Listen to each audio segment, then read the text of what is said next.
Alright. Welcome to, I think I said this exact thing last week. Welcome to what might be the final part of Ever 17. What probably will be the final part, because, like, I don't know how long this is going to take, but I assume it won't be that much longer. I hope. I have no idea. Rio's Bow, hey, what's up? Hello, how you doing? We're back for more Ever 17. We're gonna finish Coco's route today, for sure. And then after that, if there's any other loose ends, we'll tie those up. And that's it. Hopefully. I hope.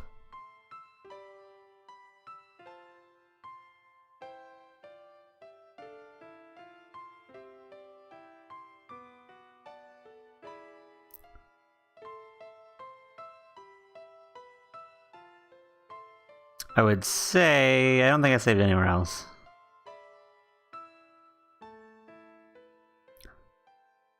This is my save, I believe. Yeah, Hokuto. I don't like that name. Not a fan. Ready for the route that never ends. Yeah, kind of feels like it. Kind of feels like it. Oh yeah, we're back with Tsugumi and Chimi. That's what this was. That's what this part was. Gotcha. Because we just went from the kid learning about his name, which is Hokuto, and I just don't like the name. It's kind of weird. But now we're back with Tsugumi and Takashi. Is that really his name? Tsugumi slightly nodded her head. Her face was all red. So he's Chimi, because he's charming. That's cute. What a good name. How cute. That's what I thought. I did my best to stifle my laughter.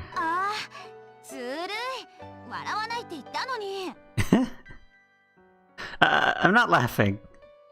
I tried to keep a straight face, but the corners of my mouth started to twitch. Just imagine Tsugumi baby talking to it. Chimi-chan, it's din-din time!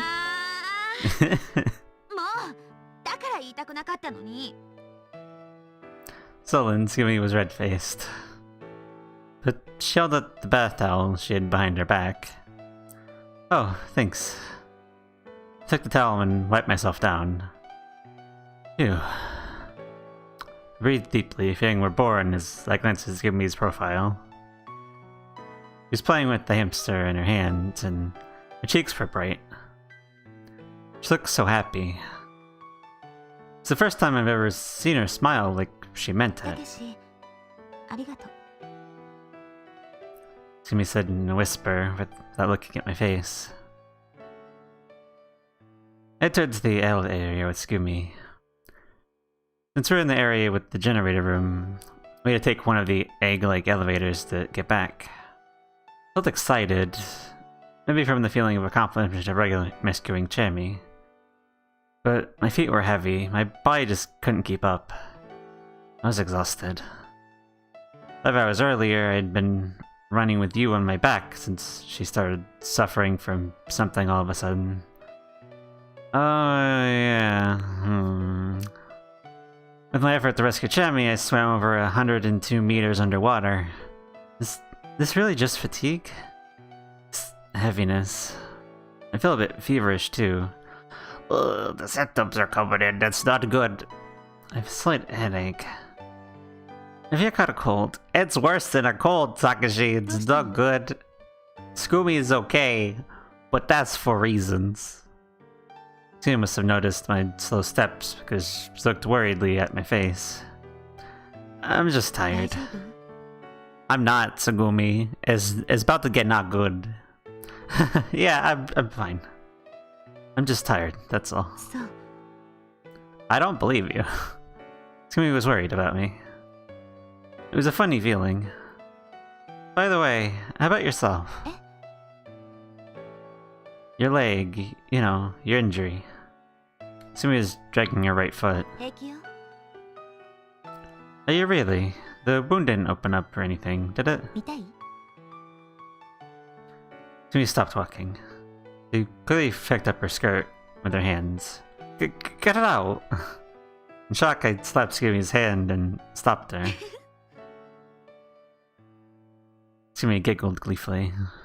My feet suddenly felt much lighter. As for you, it turned out she wasn't as bad as I thought. After resting for an hour in the infirmary, you regained a surprising amount of her strength. But why did you suddenly start suffering like that? I asked you, but she changed the subject and didn't tell me anything. I also asked Sora, but her answer was the same. Sora must have known something, since she examined you with a repaired LMRI. That thought still bothered me. Huh. If you has what I think she has, why would you not tell everybody? Be like, hey, bad. This is bad. Are you hiding it? Or is it really just not that bad? I don't like either of those. It was just the case that only one person at a time could ride the egg. Tsugumi went up first. I rode up shortly after. The egg zipped upward, quickly arriving at Zolterstock. As soon as I got there, Tsugumi was waiting for me. Jimmy was sitting on her hand. Tsugumi stuck out both of her arms to the side. Jimmy walked from one hand to the other, crossing Tsugumi's arms. Tsugumi had just a happy smile. Tsugumi had such a happy smile on her face. That I couldn't help smiling too. No particular reason. Tsugumi and I stared at each other for a while. Asking that, Tsugumi put Jamie on my shoulder. I stretched out my arms. Suddenly, Jamie charged onto my arms. It tickled so much that I couldn't help but wriggle my body. Jamie looked hesitant when he got to the end, which was the tip of my hand. I held Jamie gently in my palm and looked at him closely. Jamie, huh? Are you Jamie? Well, are you? Come on, answer me! Of course, Jamie didn't answer. He was frightened I would eat him. Yeah, sure is charming. He's Jamie because he's so darn charming. Curious, I just give me a question. Why are you called Tsugumi? Your name, I mean. Does it come from Chinese character? Does it come from Chinese character for the bird, the red ring? If I remember correctly, they migrate, right?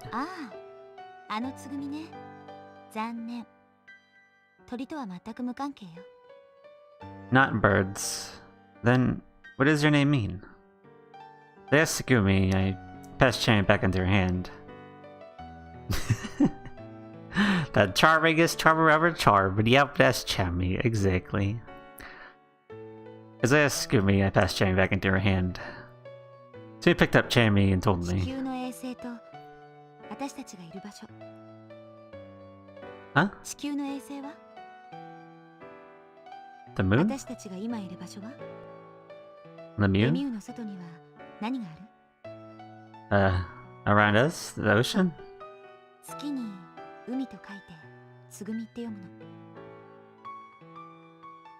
I see. Come to think of it, I didn't know which Chinese characters your name used. Moon and ocean, huh? It's a really pretty name. Jimmy's cheek turned pink. And then... Oh, well... We're doing this again, huh? Hey, Vernon, what's up? How you doing?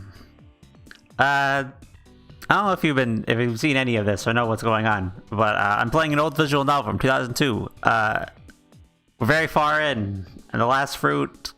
The underwater theme park sinking, gonna explode in a couple days. Gotta escape somehow or die. That's the gist, more or less. I can't explain some of the other elements because not even I know what the heck is going on exactly. Like we're switching between dimensions or something. I don't know. We're switching between the kid and different dimensions, and it's crazy. But yeah, you're good. Lurking it while I'm on work. All right, nice. Listen to me ramble about whatever if you like while you work. That'd be great. Anyway. Coco and PP keep rushing in. I told you not to call me daddy.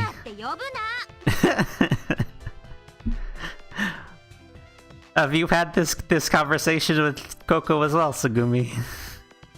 Probably. What? Tsugumi and I looked at each other. Coco's been calling you mommy, Tsugumi. Yep. She keeps doing it no matter what I say. Are you trying to play house with us, Coco? Is that what you're doing? After a while, Tsugumi and I had begged Coco not to call us daddy or mommy. Took us about 3 hours to finally convince her. It was 3 times more exhausting to convince Coco than to dash with you on my back and swim 102 meters underwater. Incidentally, Coco's reason for calling Tsugumi mommy was...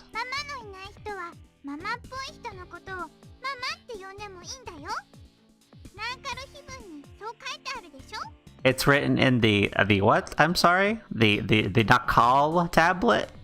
Is that a thing? I don't know what that is. Never heard of it. Josie said. Needless to say, Coco already had a real mother. After finally convincing Coco, I went to see you. Even before I had gone to rescue Chami, you had seemed to be recovering her strength. But the way she looked when she'd first started feeling pain didn't seem normal. I was still concerned about her, even though she looked better. Decided to make sure you was alright. Sora told me I could find you in the security office. Oh, you're still doing this, huh? Even without help. Or maybe you're getting help still. I don't know. As Takashi, you don't see the kid very much. You're busy with your own stuff. I entered the room. He was sitting in front of the console, staring blankly at the screen. Hi. Called out a greeting as I sat down in the seat next to her. You grabbed a coffee cup, took a big gulp, and said, Huh? Oh yeah. His eyes were fixed on the display. Are you talking about when I carried you to the infirmary earlier? You don't have to thank me. I just want to ask you a question. What caused it anyway? You still wouldn't look at me. A normal, healthy person wouldn't just suddenly clutch their chest in pain, you know? And besides, you said, it happens all the time. What is that all about? When I asked, she turned the seat halfway and stood up.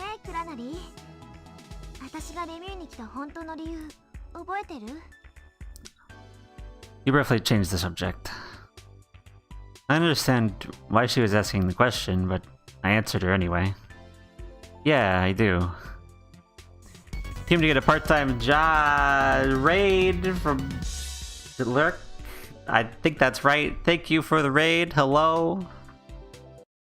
Hello, thank you. I'll give you a shout out real quick if I can type the right buttons. But hello. We are playing a visual novel from like 2002. We're very far in, so I'll try to explain it to you vaguely. Oh, you're playing Risk of Rain 2? That's great. Yes, this is a visual novel from 2002. We are in an underwater theme park that is flooding. And we need to escape or die. And there's some weird, like, dimensional hopping stuff going on between who are currently playing Takashi and the kid. I can't exactly explain all this to you, but yes. Anyway, we're talking to you right now. Let's continue. But yes, thank you for the raid. Thank you. You get a part-time job for the holidays. But it was just an excuse to search for your father, who's been missing for 17 years, right? Read the story you told me in front of the merry-go-round the first day.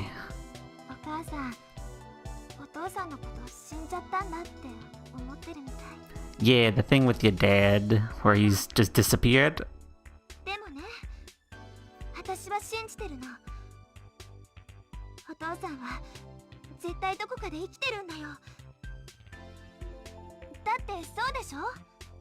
Of course, of course. Thank you for the raid. I appreciate it. It's just, you know, in turn. I get a raid, you get a shoutout. That's how it works. You're playing Risk of Rain? I hope that was fun. I played that in a collab one time. That was it.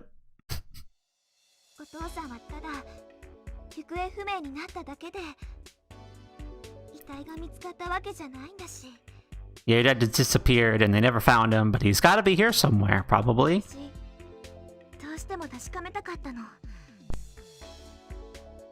Oh, it was your first collab with Risk. That's great. That's nice. Yeah, mine was a while back with usual Lamp and Kane. That was fun.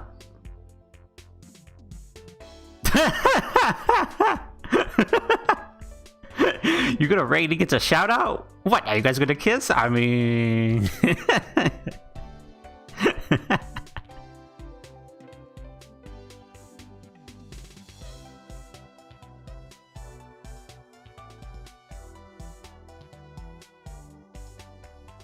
Anyway.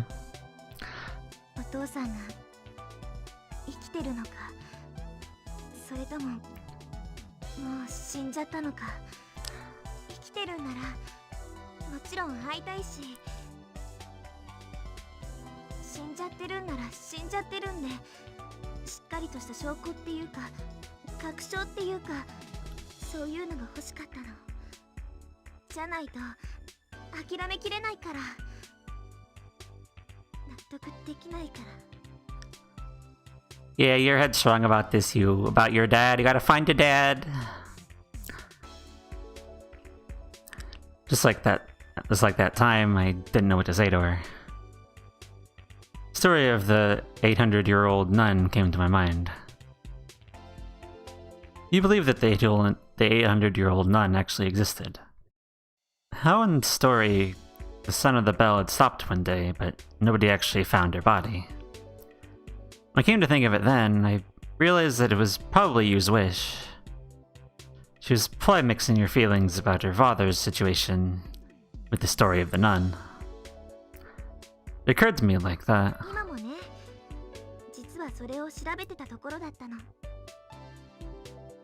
And did you find out anything? Yeah, nothing. Oh yeah, you're still grappling with the password, huh? Looked at the monitor. An authentication window was being displayed. Cursor was flashing without a sound. I see. Biting your lip, you glanced down dejectedly. It's wrapped in a hazy blue light from the display. Picked up the cup from the table and sipped some of Yu's leftover coffee. It was cold. It's alright. I know you'll see him again.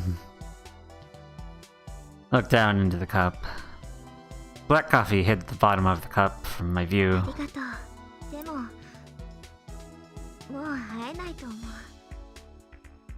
What? Looked up in surprise. He was forcing himself to smile.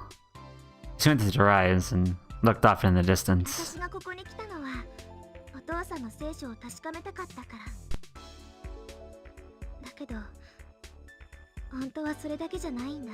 It wasn't?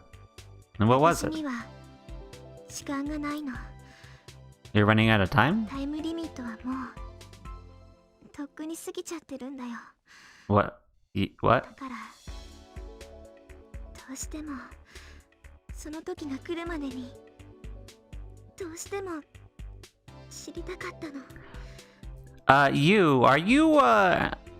Is the thing happened earlier not the, disease that was going around in Takashi's routes? Is it not that? Are you, like, actually, like, sick?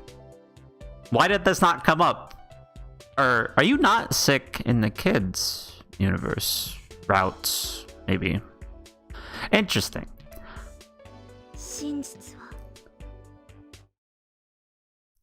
She's running out of time. She doesn't think she'll ever see him again. It happens all the time. She's been suffering with her hand on her chest. No, it couldn't be. I didn't even want to think about it. Closing my eyes, I took a deep breath and tried to shake bad thoughts from my mind. Hey, you? What do you mean by that? She crossed her arms behind her back and started walking slowly away, head down. She stopped in front of the wall, turned around, and walked back in front of me. The sound of her shoes echoed on the hard floor. The cursor silently flashing on the display. The cold coffee in my hand. Looked into the cup again. The glassy liquid was rippling with small waves. What do you mean? What do you mean you can't tell us? The sound of her shoes stopped abruptly. Why? She raised her face quietly and said,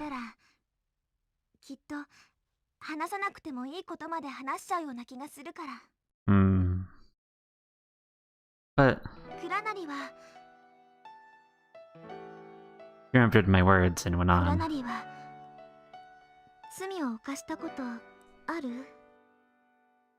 Sin. 神に背くような大罪。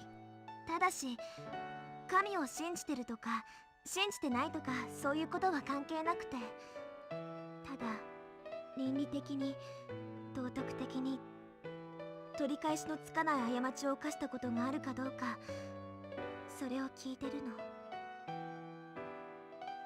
What do you... What? Why are you asking me this, you? I mean, I'm gonna save. I don't know if I have to save, but I'm saving anyway. Like a sin that I actively committed and know about? No. I don't think so. I think I'm good. Come on. I've made lots of mistakes, and you know why? Because I'm human. I'd be lying if I told you I'd never hurt people I cared about or broke their hearts. But I don't know if those are godless massive sins.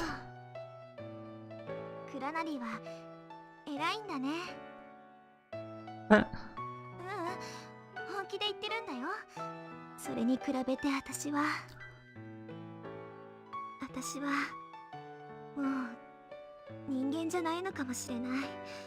What did you do, you? 決して犯してはならない一線を私は越えてしまったの。What did you do, and why hasn't this came up before? 神に背いたの。だから言えないんだよ。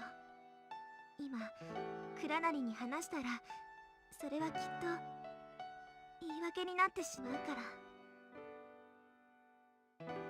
これは私にとっての現在みたいなもの。絶対に逃れることはできないし、逃れようとも思わない。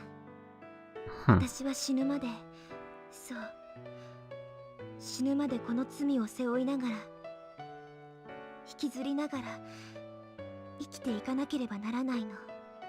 You, I can't tell if you're sick or you're just like, or you feel like you've done something bad and you're like punishing yourself for it. I have no idea. This has not come up before, and I'm very confused. And I'm like, hey, you, this is the last route. Please give me all of the details. Thank you, because I won't get them otherwise. Probably like hand over the details. I need them. でもね、ひどいやつだと思われるかもしれないけど、後悔はしてないんだ。You, I don't think you're horrible. Just tell me what it is, then I could judge. むしろ良かったと思ってるくらい。だって罪を犯したのは私だけなんだから。だから罰を受けなきゃいけないのも私だけで、彼女には何の罪もないんだもん。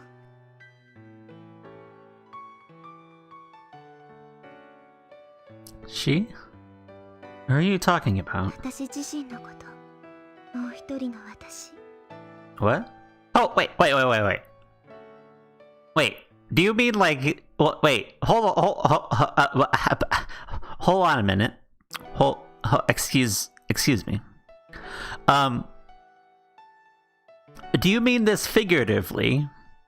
Or do you mean this literally, like the other one that exists in the kids route that has a slightly different name? That's Hannah, not Aki. I believe that's correct.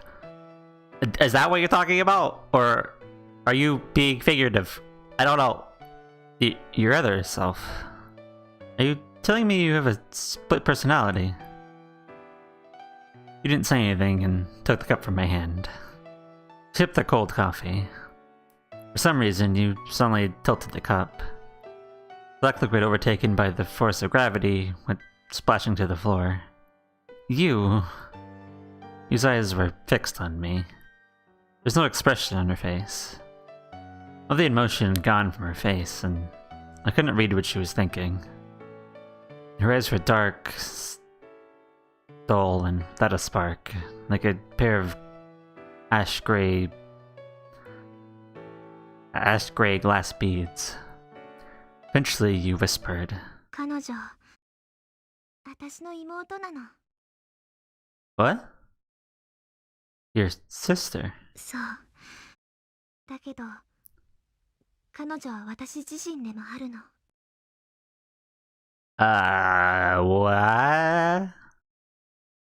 彼女と私は双子だから、彼女は私の双子の妹だから。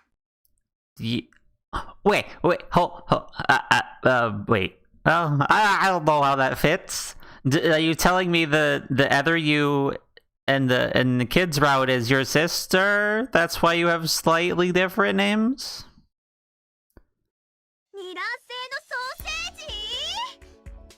Well, now hello, you. We're back with the kid. Hi, you. Which you is this? Are we talking to a sister?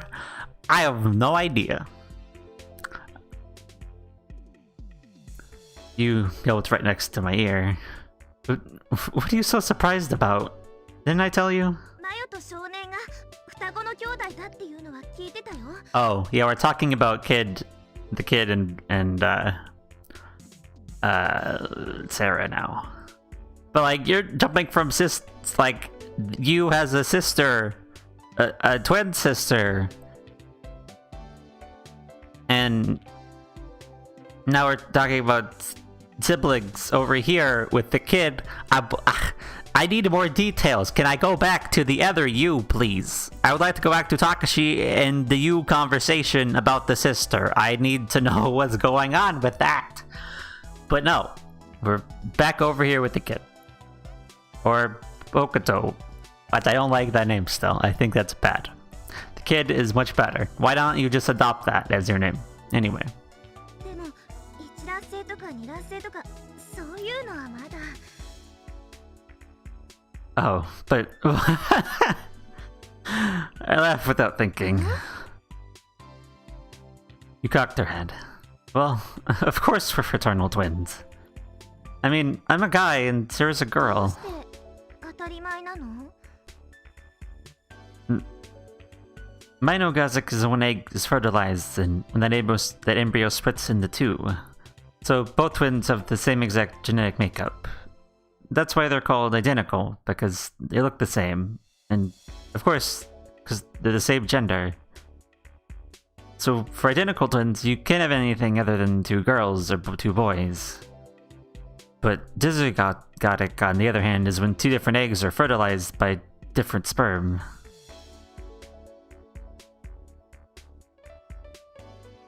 So they're two separate entities from the beginning, each with different genetic makeup. That way, they may or may not be the same gender. Hey, what's up, Maji? We spent so long wondering what the kid's name, and we know, and we hate it, and now we don't want to know anymore. Exactly, that's exactly correct. Anyway, Maji, I got new development I need to share with you. I mean, there's a minor development and a bigger development. So last time, we ended on Tsugumi and Chami. So we walked out of that. Takashi felt a little weird. I suspect that maybe something is going on with him related to, you know, sickness or something. But that's not confirmed yet. Anyway, we went and saw you after she passed out before. And she said she had sinned. Part of the reason why she was here was for the dad. But also, she sinned and she was running out of time. And she has a twin sister, apparently. So I don't know what that means. Right as we're about to get details, we were whisked away. So I don't know what that means.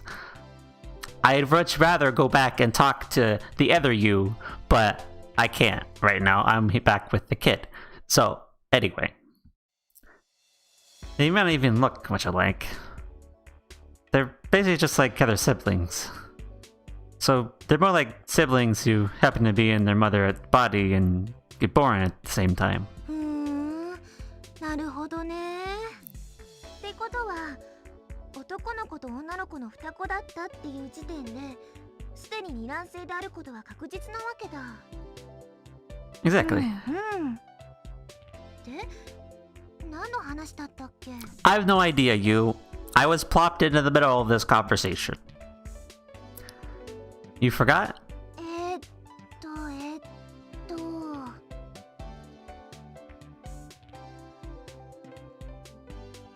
It started when you said something like, so Mario and you are twins, but you're any good at computers like Mayo is. In fact, you've got absolutely no aptitude for them. Why is that? And then I said, because we're fraternal twins. Oh, yay!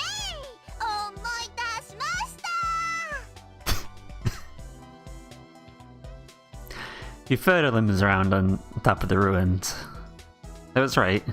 You and I were on the top of the Lemurian ruins. So after all that, you get it? Huh? She paused in her flailing. The reason I'm not good at computers. こういうことでしょ? マヨと少年には年の離れた兄弟と同じような差異があるわけだから。Yeah. 一卵性の双子とは違って、それぞれに遺伝した能力っていうのかな、素質っていうのかな、そういうのも全然違うってことなんだよね、きっと。Right. I'd say that our infrared vision is the only inherited trait that we even share. Aside from that, I don't think we're very much alike. で、その前は何の話だったっけ? I have no idea. I sighed and started explaining. But before that, I need to explain what you and I were doing there. Went back to that afternoon, before I knew my real name. Sora came up with some information rather abruptly. 今から17年前にお亡くなりになっています。田中幸恵さんも15年前に他界されたようです。Oh, now we're getting the you bits of the, hey, your parents are actually dead. Yuichi-san was Yu's father and Yukie-san was her mother. Both of Yu's parents had passed away. It was unfortunately a fact. There's proof, including dated mail and other files. I'd seen it with my own eyes. But Yu still wasn't convinced. In her heart, she still believed that her father was alive. Of course, regarding her mother, she was even more vehement. だって、お母さんはレミューで働いてるのよ。ついこの間まで一緒に住んでたのよ。それが15年前に死んだなんて。It was hard to know what to say, but I said, maybe she wasn't your real mother. Meaning, she might not even be Yukie-san. He was shaking her head back and forth, as if to say, impossible. After a while, you spoke as if in a dream. あそこに侵入することさえできればな。そうすれば、もっと詳細な内容が、全貌がわかるのにな。The there she meant was the missed security data. All afternoon and into the night, she had tried to hack her way in, but kept getting rejected at the confirmation point. She knew the password. The empty false sky, a cuckoo calls out, brings a chill to me. She kept trying different variations, caps, lowercase, varying widths, English, German. She enlisted Sora and Sara's help, and they tried every possibility they could think of, but all to no avail. Myth had built a high, impenetrable castle, and he was turned back again and again, right at the gates. She was stricken with frustration and grief. Finally, exhausted and at a loss, she found her way over to the Myrian ruins. The time I spotted her, she had climbed all the way to the top. Sat down beside her, neither of us spoke. But from time to time, you would let out a sigh like she had thought of something. Time passed slowly. 少年は予知ができるんでしょ?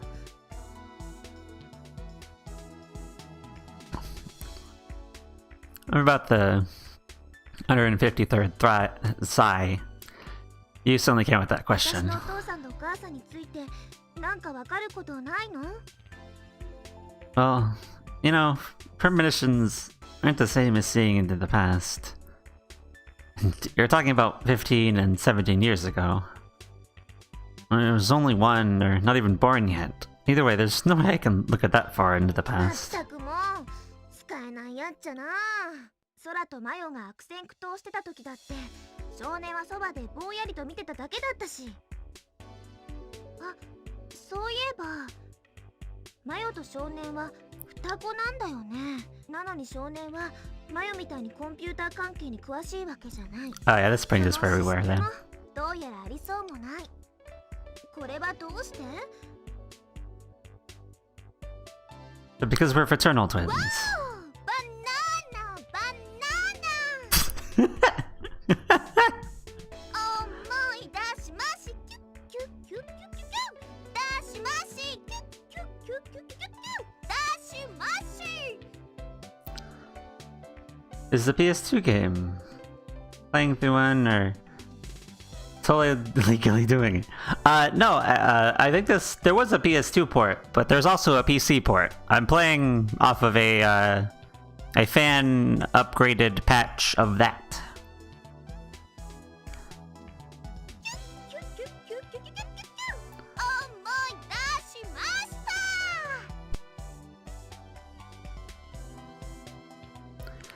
You appeared to be malfunctioning. This reality of things must have been too cruel for her to bear. Yeah, this is the Himmel Edition. 1.3, I believe? Is that correct? 1.3? Yeah. The Ever 17 Himmel Edition patch. Version 1.3 is what I'm playing. Be precise. But yeah, there was a PC port. I played that back in the day. This is the fan upgraded version, where they fix some typos. They mess with the text boxes so they look better. Mess with the menus, stuff like that. There's still some typos in here that I've seen, but they got some of them probably. It's fine. Anyway, when Sora first told her, you went hysterical, almost crazy, and then burst into a sobbing fit like a child. Maybe she had cried herself out, because since then, she'd seemed much calmer. But then... Apple, pineapple. She was in bad shape. Are you okay? Maybe you're a little too psychologically strained. 平気だよ。私もこの際だから開き直ることにしたの。 You're starting over by being weird? うじうじ考えててもしょうがないでしょ。私のことよりも北斗の方はどうなの? That's not quite my name, but might as well be. Hokutan. 少年の名前北斗なんでしょ。だから北斗。 Cut it out. Don't call me どう that. して? I still can't think of myself as a Hokuto.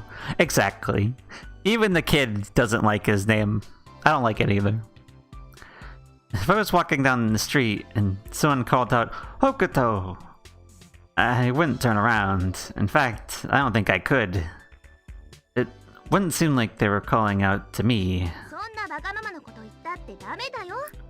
君はこれから死ぬまで北斗っていう名前を背負って生きていかなきゃいけないんだから。But what if I change it? What if I change it to the kid? I want to be kid instead. But if nothing else, I don't want you guys here to call me Hokuto. I'm used to being called kid. You guys are used to it too, right? You can't just switch in the middle like that. まあ、確かにそれもそうだけど、じゃあ本当に少年のままでいいのね? Yes. Yeah, that's fine. I told her how I そ felt. んなに北斗っていう名前嫌いなの? Yep, true. Listen, for the millionth time, I just don't think that Hokuto is my name. It's got nothing to do with liking or disliking the name. It's just wrong. Look, I said this when we were talking about Ling Ling and Lan Lan, but I really don't care what my name is. I'm not fussy and I'm certainly not attached to it. だけど、どうでもいいってことはないと思うよ。好き嫌いは別として、名前っていうのは一応その人の看板なわけだから。この社会で生きている以上、いつかは必ず名前を必要とする時が訪れるの。例えば、契約を交わす時とか、申請を出す時とか、試験の時とか、おまわりにパクられた時とか。なんだかんだ言っても、本人かどうかを確認する時には、名前ってものが一番重要視されるんだよ。いわば名前は人間を識別するための記号みたいなものね。Yeah, identification. Word just slipped out. And then... 今、なんて言った? You grabbed the back of my head and pulled my face towards hers. What? 今よ、今少年、なんて言ったのよ? I didn't say anything. I just repeated back what you were saying. You leveled a determined glare at me. She raised her finger and twirled it like a magic wand. She breathed in through her nose. I thought she was going to exhale, but she needed to take one long breath in. She covered my ears.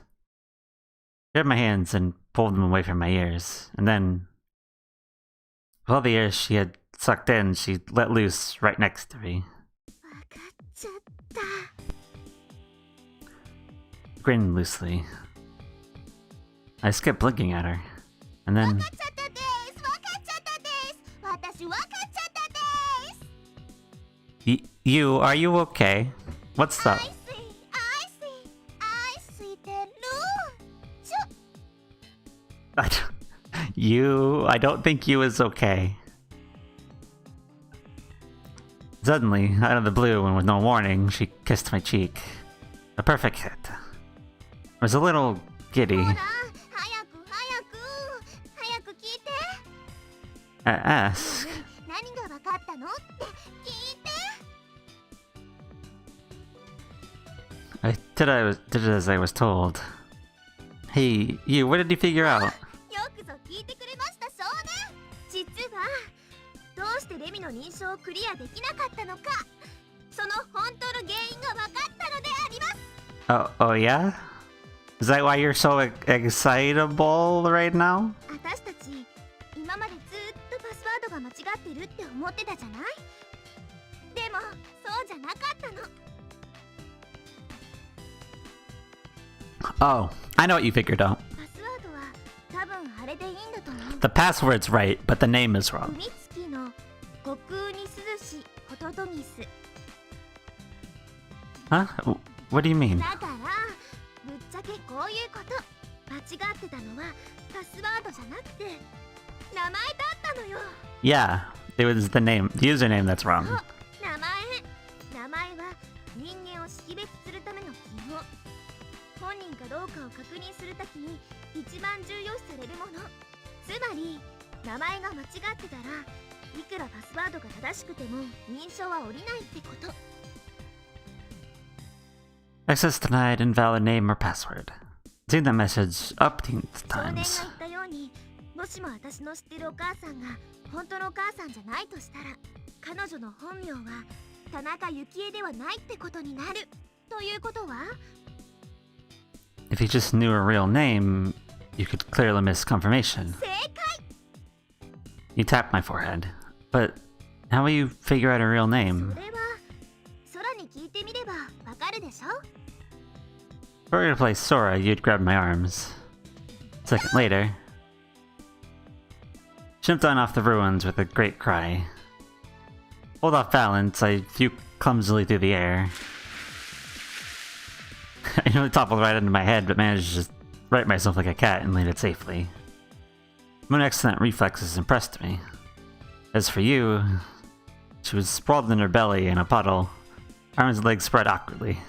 Were you okay? I called her name, you hopped up. Hair dripped from her hair. She was soaked from head to toe. グツグツしないで、早く行くよ。 I spoke calmly. Flinging off water, she headed towards the exit. In the back, she looked completely dry. I stood for a minute in front of the gates of the Lemurian ruins, just thinking. 少年が言ったように、もしも私の知ってるお母さんが本当のお母さんじゃないとしたら、彼女の本名は田中幸恵ではないってことになる。 What was her name then? Name. His real name was Yubise Akikana. Aki. Autumn. Empty fall sky, a single cuckoo calls out, brings a chill to me. Broken down by character. Empty fall sky, single cuckoo calling brings chill. Jumble of bits and illogical fragments. Tried to form them into a coherent pattern, but they slipped away. I couldn't grasp them. I couldn't but feel that I had brushed up against another premonition, or at least intuition. It was a haiku. 17 syllables. I muttered it out loud. Empty fall sky, single cuckoo calls out, brings a chill to me. Empty fall sky, a single cuckoo calls out, brings a chill to me. It was then. Someone was standing in the darkness beyond the entrance to the ruins. A human figure. A female. But I was giving off heat, glowing redder than red. I couldn't see her face. I could just see that she was there. She was holding her breath in the darkness, staring at me. Who are you? She didn't answer. She didn't come any closer, but she didn't seem like she was going to run. Figure bathed in light looked like she might be a ghost. A ghost. A phantom girl. I heard a tiny voice. Hokuto, my name. Was she calling to me? Fearfully, I went a little closer. The darkness grew deeper. At the same time, the light she gave off grew more brilliant. Her outline sprang into view. It had to be... She was the ghost I had seen. 北斗のこす海、過ぎし時に通ず。海月の虚空に涼し、ホトトギス。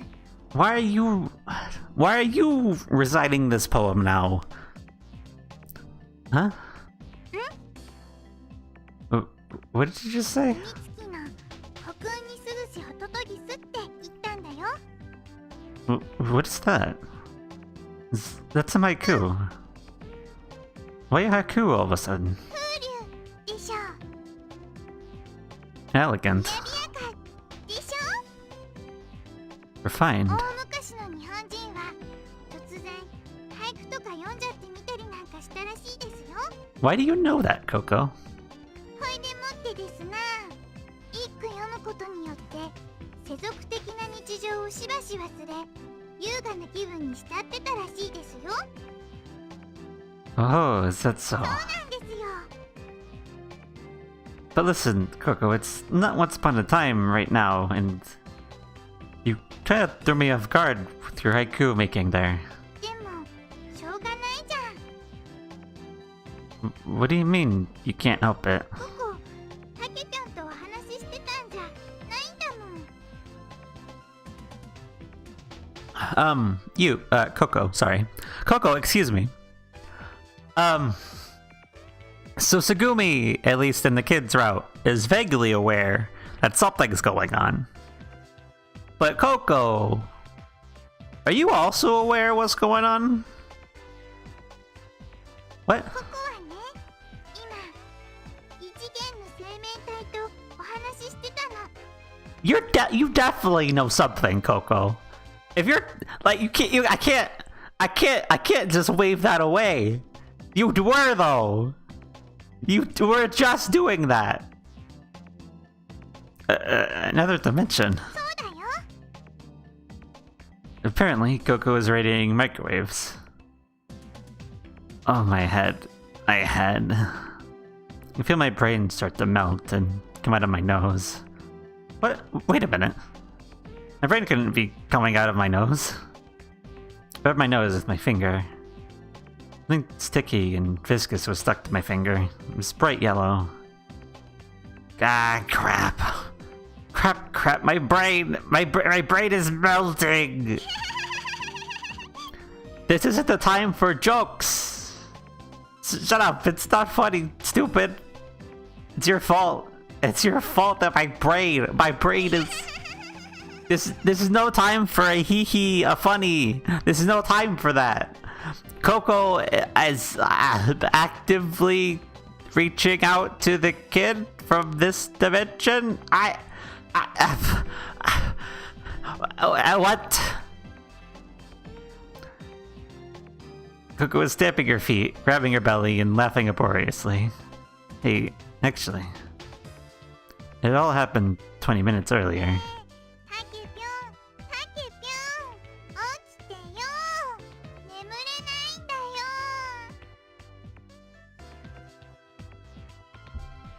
一緒に遊ぼうよ。 Again? I'll sing that. You're shaking me, grasping my eyelids, dropping in mermaid tears, as well as squirting mustard up my nose. Giving in to her dogged persistence, I reluctantly decided to keep her company. Which meant it wasn't brain soup, it's mustard. Go top it over right into a puddle. Flushing the water around, she kept laughing and rolling back and forth. Damn it! Coco, don't you have the tissue? ハンカチならあるよ。 She pulled a handkerchief out of her pocket and fluttered it at me. The handkerchief was soaked and drops of water dripped from it. I blew my nose into mightily. I blew until I blew out everything there was to blow. Phew, that's better. I balled it up and gave it back to Coco. Carefully folded it up and put it back in her pocket. I thought, you're actually putting that back? But held my tongue. So, what were we talking about? もむしくにゃくにゃの話だよ。 That's not what we were talking about. We were talking about you talking to the kid in another dimension, is what we were talking about, Coco. No, we weren't. 芋虫 That was not what we were talking about. くにゃくにゃ。 You're like, hey, I wasn't talking to you. I was talking to somebody from a different dimension. I was like, wait. And now you've moved on. 芋虫ぷっぷくぷー。 Over again, crawling along the floor, flat on her belly. I didn't say a word. ねえたけぴょん、たけぴょん。 I'm not playing Caterpillar with you. どうして？ I'm just not. やだ。芋虫したい。芋虫したい。芋虫したい。 Then do it! Coco splashed at the water. I went through this last night. There's no way I'm making the same mistake today. I swore that to myself. I'm going to bed. She jumped up and clung to me, sopping wet. 絶対に寝かせないから。 Coco, I'm sleeping whether you let me or not. なんでそうやっていじめるんだよ。 You're the one being mean, Coco. タケピョンはココを置き去りにしても平気なの？ココ一人ぼっちになっちゃうんだよ。寂しいよ。 Why are you being like this? Why don't you come sleep too? タケピョン、ココと添い寝してくれるの？ Probably shouldn't do that. Probably shouldn't do that. I don't think so. ほいじゃあさ、子守歌ってくれる？ A lullaby? Oh, you mean that one you sang before? You gonna make me sing again? If you make me sing again, I swear. Oh, I don't mind singing. I mind singing. Takashi, I mind. I mind a lot. I don't remember the words or the tune. 大丈夫だよ。簡単だからすぐに覚えられるはず。 I don't want to sing again. That said, she burst into song abruptly. 長湯店をいし月のせい夢の中より待ち降りぬ今宵柳つくよみ林早く今夏と待ち降りぬ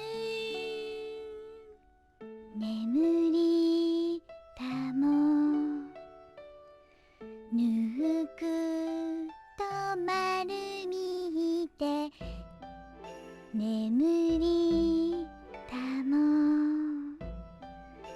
母に抱かれて若い掲げし水のせい夢の中より待ち降りぬ今宵鳥船渦巻き鬼早く今夏と待ち降りぬ眠りたもゆるゆるゆられ眠りたも海に抱かれて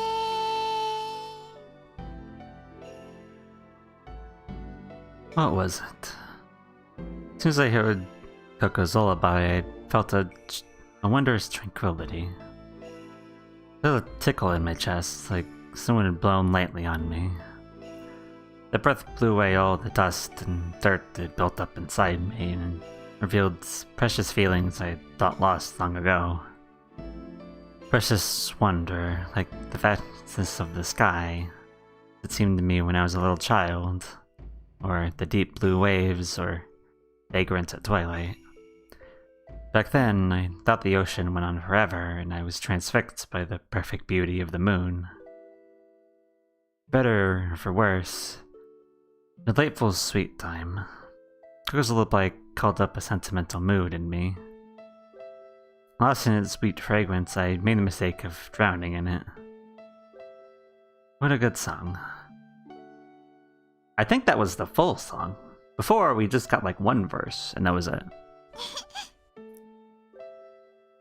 What's it called? さあ、題名とかまでは聞いてないけど、 What do you mean you don't know? でもね、ココは勝手に月と海の子守歌って呼んでるんだ。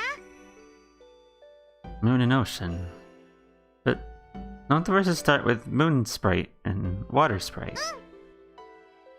So shouldn't it be the moon and water lullaby? だって2番の最後に海に抱かれてってところがあるでしょ。 Oh, that's true. それにこれママに教えてもらった子守歌だし、だから月と海の子守歌なの。 What? What's the connection between her mom and the moon and ocean? What? Mommy? Moon and the sea? Did that mean... You say mommy. つぐみんのことだよ。つぐみんが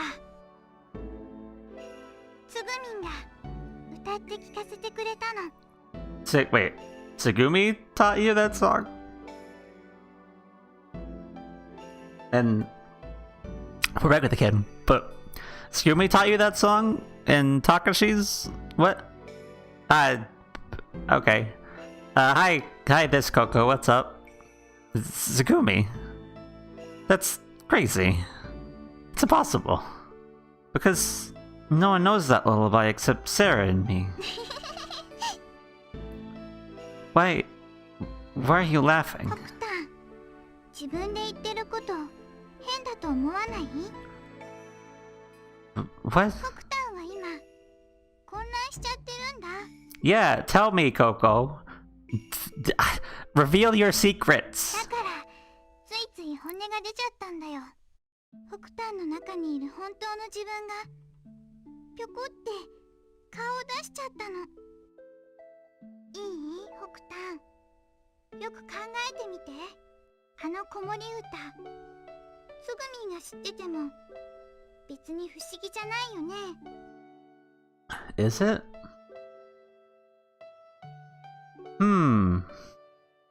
I think I might know what you're laying down, Coco. だってマヨちゃんがつぐみんに教えただけかもしれないじゃない。で、つぐみんがココに教えてくれて。 I mean, I suppose that's possible, but... That's not なんで possible. そう思うの？ Because... 答えられないかな。じゃあココが代わりに教えてあげる。ホクタンはね、ココのいる世界にマヨちゃんが存在しないことを知ってるんだよ。 Yeah, I know that. だから今そんなはずないって言ったんだ。つぐみんが子守歌を知ってるなんてありえない。そんな風にホクタンが思っちゃったのも Coco, you そのせいなんだ。 you definitely know things. You're aware of what's going on here. ね、そうでしょ。 What? 大丈夫だよ。怖がらなくてもいいの。もっと自分の気持ちに正直になって。もう嘘なんてつく必要ないんだから。 I was getting more and more confused. I was being gobbled up by one problem after another, being chewed up for support, and I felt like I was losing myself. I squeezed my eyes shut, took a big breath, and tried to maintain a grip on reality. Opened my eyes, stared at Coco, and asked, the world I live in, what does that mean? ほら、またそうやってすぐ嘘つくんだから。ホクタンはココのいる世界のこと知ってるはずでしょ。 Coco? Are you talking through the kid to me? Is that what you're doing? You're talking about me. You're talking to me through the kid. Is that what you're talking about? Because, yeah, I know everything. Well, not everything, but I know a lot. I know a good lot about the world you're in. そこにはマヨちゃんがいなくて、つぐみんが怪我しちゃって、顔の血がもう一人の自分が存在して。 Yep, I know そうい that. うこと、ホクタンは全部知ってるんだ。 Where Coco was in. Another self. Tsugumi injured. Where there is no Sara. What? A world without Sara. That's right. Hang on. What do you know about Sara? あ、やっと本当の自分出す気になったみたいね。うむうむ。ではお答えしましょう。 Yes, please do. ココはね、何でも知ってるから。Uh-huh. 何でも知ってるから。まよちゃんのことも知ってるの。You know everything.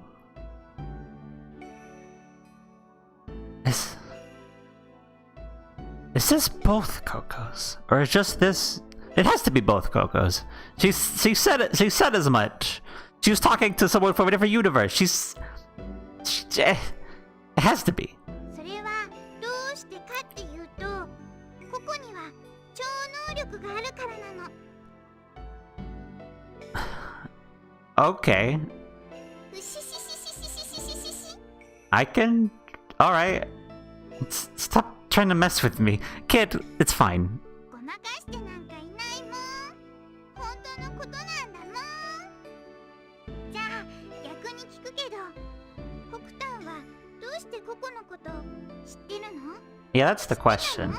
That's the question. 一番最初、加減圧室で会った時、北端はココの名前言ったよね。なんでかな？ It was sort of like a premonition, an insight. ほいじゃあさ、ピピのことは？ What? 北端、ピピのことだって知ってるはずだよ。 No, I have no idea. そう？おかしいな。は、ピピっていうのはね、ココの飼ってる子猫のことなんだけど。Kitten? A cat? やーい、やーい、引っかかった引っかかった。 Oh, no, you did that wrong on 今 purpose. ココが子猫って言った時、ビクってしたよね。ビクってしたよね。 Yeah, you're... Okay. Yeah, I believe all of this. I believe this. なんで驚いたりしたの？どうして？ I did that exact thing when you said it. So yes. Uh-huh. Yep. I believe this. 北端、ピピが犬だってこと知ってたんでしょ？だから驚いたんだよね。 Yes. もうとぼけるのはおしまい。演技するのもおしまい。北端はココのいる世界を今までずーっと見てきたんだ。 You're definitely talking to me through the kid. だから全部知ってるんだ。ティーフブラウイルス、キュレイウイルス、EBF、ピグマリオン、テラバイトディスク。 Yeah. みんなどっかで聞いたことのある言葉でしょ？ Yep. ほいからこんなことも覚えてるよね。マヨちゃんと水深34メートルの海の中から脱出したこと。 Yes. ナッキュとサイホン効果を使って脱出したこと。 True. 忘れちゃったなんて嘘ついちゃダメだよ。絶対覚えてるはずなんだから。 Yep, I remember Coco. ココも北端と一緒なんだよ。だから北端の世界のこともココの世界のことも知ってるってわけ。どう？納得した？ココ、北端の知ってることはみんな知ってるの。しかもね、北端がまだ知らないことまで分かっちゃったりするんだ。 I believe that. まだ知らないことっていうのはこれから知るであろうことっていう意味だよ。 Yeah, sounds about right. とはいえ、こんな突拍子もないことを急に告げられても頭の中がぐちゃんぐちゃんになってて理解できないかもしれないね。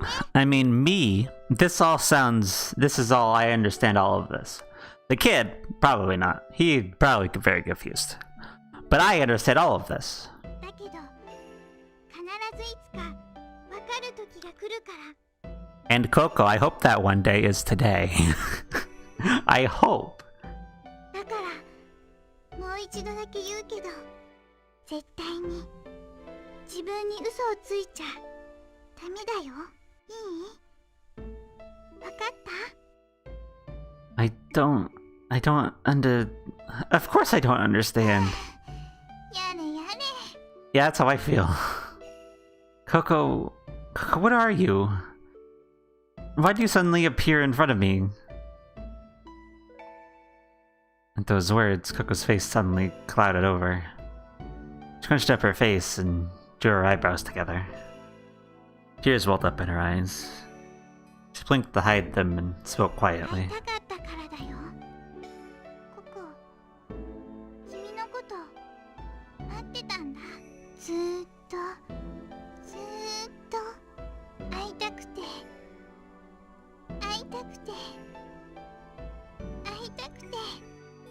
もう一度どうしても君に会いたくてたった一人で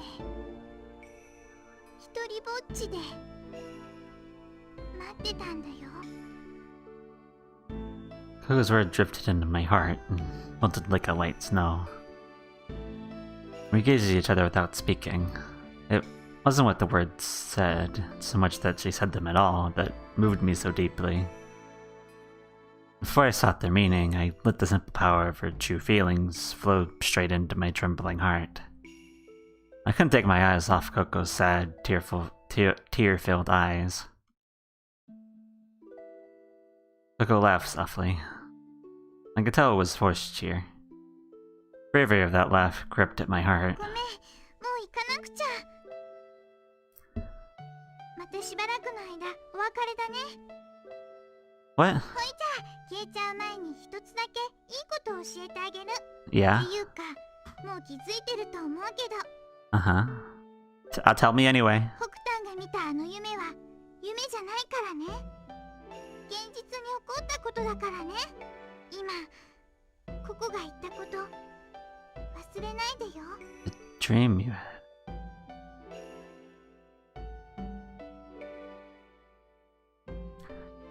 That's not connecting to anything readily. What dream?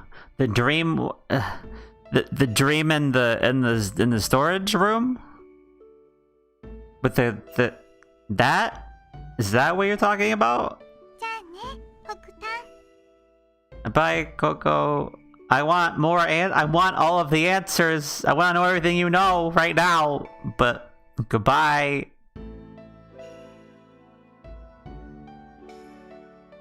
Okay, alright. Coco just came out and said it like, hey, listen, you know all this stuff. I know all this stuff.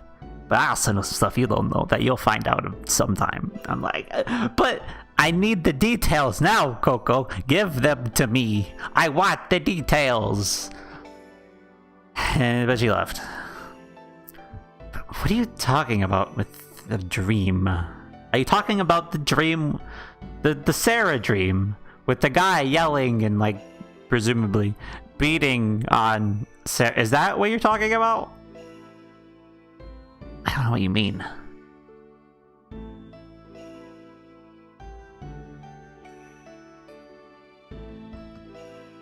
I 100% believe, though, ESP Coco is probably, well, probably a similar case to Tsugumi, if Tsugumi is correct. That Tsugumi knows what's going on, at least in the kids' universe. Like, has done this before. I think Coco is the real person stuck in the loop. Stuck in the infinity loop. That's why Coco knows everything. But okay. Next moment, she was gone. Without a sound, just gone, like a candle snuffed out by a wandering night draft. Then, I lost consciousness. I sank down into the darkness for a minute. Put yourself together, man. I shook my head and gathered my wits. ココちゃんのショートコント。もしもイルカがイクラだったら Like... おー、今日は大量だな。すごい量の鮭が取れたぞ。 This whole route has been big giant reveal, like, hey.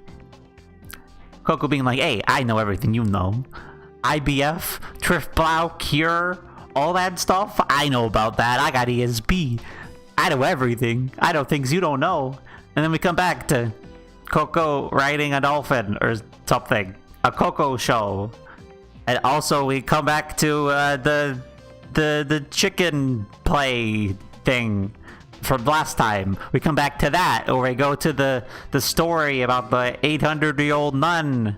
We go to that. It's like, I want to know the things. Why? I mean, this is cool and all, but like, why are we doing this? Okay. どれどれ腹をかっさばいてみるとするか。ザクザクザクザク。 It's like, Coco, at this point, I don't care about this. I want to know everything. Tell me. うわー、なんじゃこりゃ。イルカがいっぱい出てきた。200匹ぐらい出てきた。やべえ、やべえよ。母ちゃん、母ちゃん、大変だ。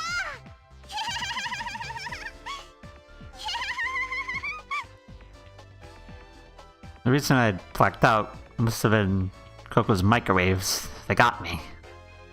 I still haven't built immunity to them. It was pretty rough. When did I ever learn? Or is it that every time I wandered around, my feet kept taking me to her? It was strange. I wonder if she was drawing me to her with some mysterious frequency. And anyway, having finished breakfast, I wandered around the Mew and got sucked into the souvenir shops. ココちゃんのショートコント。もしもイルカがご遺体だったら、シクシクシクシク。どうも遠いところ、わざわざありがとうございます。この度はご愁傷様です。主人の顔見てやっていただけますか？ええ。では失礼して。パカパカ。うわー、なんじゃこりゃ。イルカが永眠してる。しかも仰向けだ。安らかな死に顔ですね。今にも起きてきそうだな。って言えねえ。だって顔わかんねえんだもん。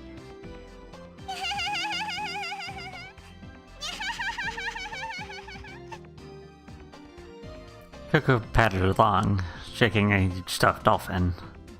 Several smaller stuffed animals were strewn around the carpet. From the looks of the empty cabinet nearby, it appeared she'd pulled all of them down from their places on the shelf. It was such a childish thing to do. A child. But Coco was 14. 14-year-old girl who still played with stuffed animals. I wonder if it was really alright to let her grow up like that. Huh. I just took with a different idea. Because you could tell, like, I don't, like, this is, I mean, fun and all, but, like, it's not important. So, if my theory is Coco is, I mean, Tsugumi is also here in the loop, but it knows less of what's going on. Coco has been in this loop for a while. Like, Coco is actually like 8 or something, like really young, but has done this for so many times. She's aged to 14, but is still actually within regular time like 8. That would explain also why Coco is clearly a kid, but says 16 or 14. That one says 14. That would explain that, but I don't know. But when I saw her innocent, laughing face, I didn't have the heart to scold her. I suppose she would probably be happiest just being the way she was. Coco continued to crack herself up, and I continued to watch. The amusement died down a little. I called to her. Hey, Coco, where's Pippi? ピピ？ピピだったらその辺にいると思うけど。 Looked around the kiosk. There. He was gripping a stuffed animal's tail in his teeth, shaking it back and forth crazily. It was a stuffed lemur doll. He seemed greatly engrossed in it. ところでタケピョンはそんなところろで何やってるの？ Huh? What am I doing, huh? You look so happy, just watching you is making me happy. So I guess you could say that by watching you, I've slipped into a happy, stupid state. もしかしてタケピョン、ココに惚れちゃった？ What? 惚れちゃったんだろ、惚れちゃったんだろ。くんにゃろ、くんにゃろ。ちっきしょー。やっべえ、告られた、告られた、告られちまった。恥ずかしい。てるる。やだやだ。もうどうしよう、どうしよう。 Bam, bam. Coco balled her fists and started popping the dolphin's belly with brutal right hooks. Punch after punch, again and again. Until the cotton started to come out. ほいじゃあ、俺って Oh, you're not 言って kidding. もなんだけど、ココの新作のコメッチョ聞かせてあげようか。 No, that's okay. どうして？遠慮しなくてもいいのに。 This voice acting is something else. Yeah, it is. It's fun though. You hear a lot of it when the stuff like this happens. Oh, believe me, I'm not being... ココちゃんのアメリカンジョーク。看護婦と医者。 Ignoring my pleas, Coco launched into her joke. It was very long. It was not funny. It was so bad, in fact, that I couldn't even muster a polite chuckle. It went like so. A nurse named Kate was desperately in love with Robert, a doctor who worked at the same hospital. Robert was crazy about Kate as well. Kate stood on the left side of the room, and Robert stood on the right. Kate slipped out of her white uniform and hung it on the closet door. Robert stripped his uniform off in a bit of a hurry and simply dropped it on the floor. This start to this joke is, questionable. They lowered her... Excuse me? What? This isn't a joke! This is not a joke! Why? Excuse me? I'm not reading the rest of this, baby. Why is this... What? This is not a joke!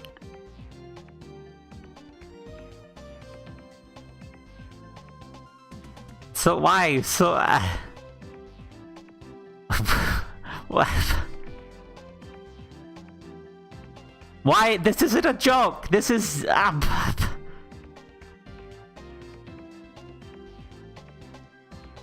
Uh-huh.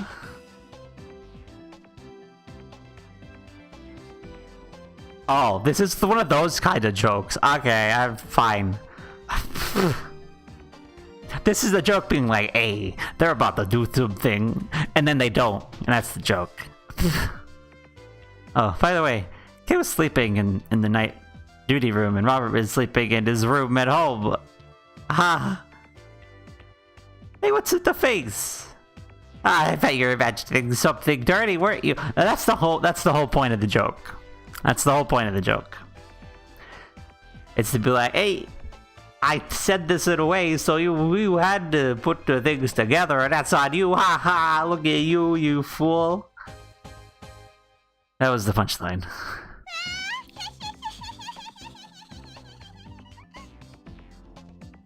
Coco's laugh was loud enough to hear across the Pacific Ocean. There are any nuclear submarines nearby. Their sonar guys were probably laughing too. Even I felt the corners of my mouth twitching. Obviously, the joke wasn't funny. But Coco was so amused at the unamusing joke that it was hilarious. All was well. I thought that to myself. Knowing what we heard from Sora on the second day, Muse partitions would reach the structural limit in only one more day. How was it I felt so calm?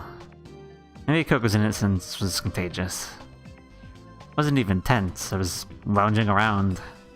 If I stayed like that, it could be dangerous. It was fine for Coco to be innocent, but if I got swept away in it, it could be fatal. The thought ran through my head, but as I looked at her smiling face, I couldn't hold on to caution. It was too peaceful. It was like being in a dream. Speaking of dream, I was in a dream. After Hogue disappeared, I blacked out. Maybe I was still stuck in that state. In the dream, I felt choked and oppressed. It was like being plastered up inside thick walls. Unable to move, only my eyes could follow the images before me. I earnestly followed after the fragments of scenes that unfolded before me. 僕たんが見たあの夢は夢じゃないからね。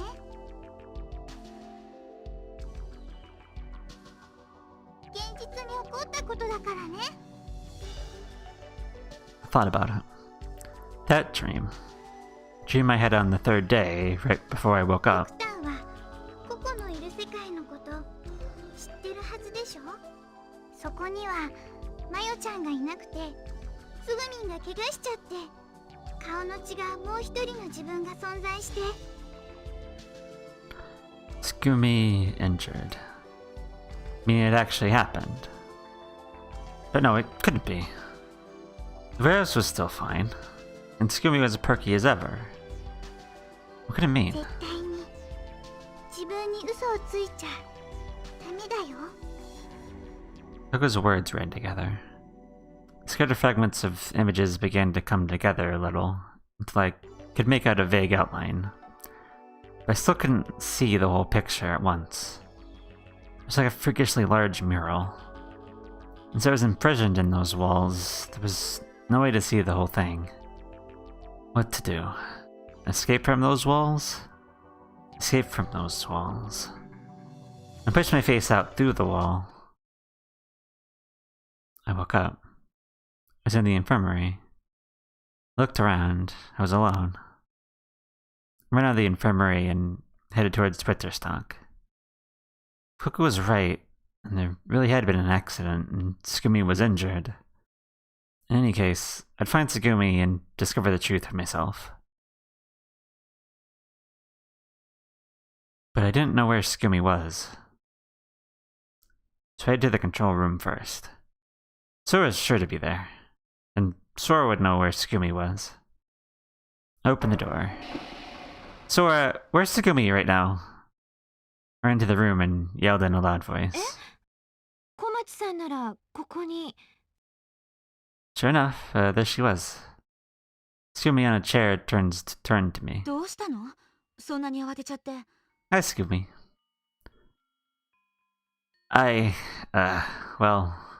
Tsugumi, look, sorry, but...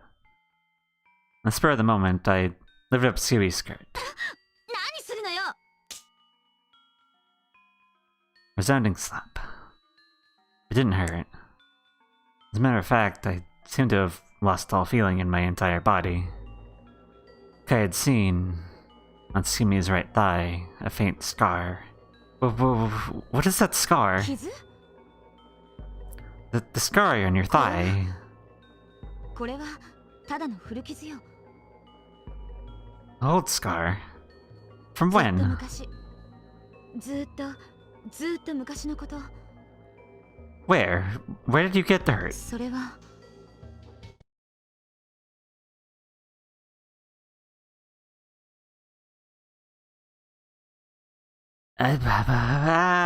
Okay. Trapped in the gondola, I couldn't move. I couldn't even shift my eyes. Past the skirt I was holding, I could see the white of her panties. Smooth curve of her thigh. Her smooth, silky skin. The scar. There's definitely a scar there, but it looked like something that had healed years ago, leaving only the faint mark of stitches that once closed the wound. 今から12年前、私はあるウイルスに感染した。 We're back here, huh? Back with Tsugumi. For the virus part, okay, good. そのウイルスのおかげで、ウイルスのせいで、私の遺伝子のコードは書き換えられてしまった。細胞は日々生まれ変わっている。生まれ変わり、そして死んでいく。通常、人間の体細胞は5年後には全て入れ替わる。12歳の時ウイルスに感染した私の細胞は、その瞬間からゆっくりと細胞分裂を繰り返し、5年後細胞は全て入れ替わったの。つまり私の肉体を構成する全ての細胞の遺伝情報が5年の歳月を経て最後の一つとなった細胞が死んだ時、12歳の時の私は跡形もなく消え去ってしまった。そして古い私は死んだ。古い私は死に、新しい私は死なない体になっていた。私の免疫機能並びに代謝効率は著しく能力向上し、テロメアは回復し続けるようになった。そう、私は決して老いず死ななくなった。私の成長はその時に止まったままなの。17歳のまま決して老いることはないの。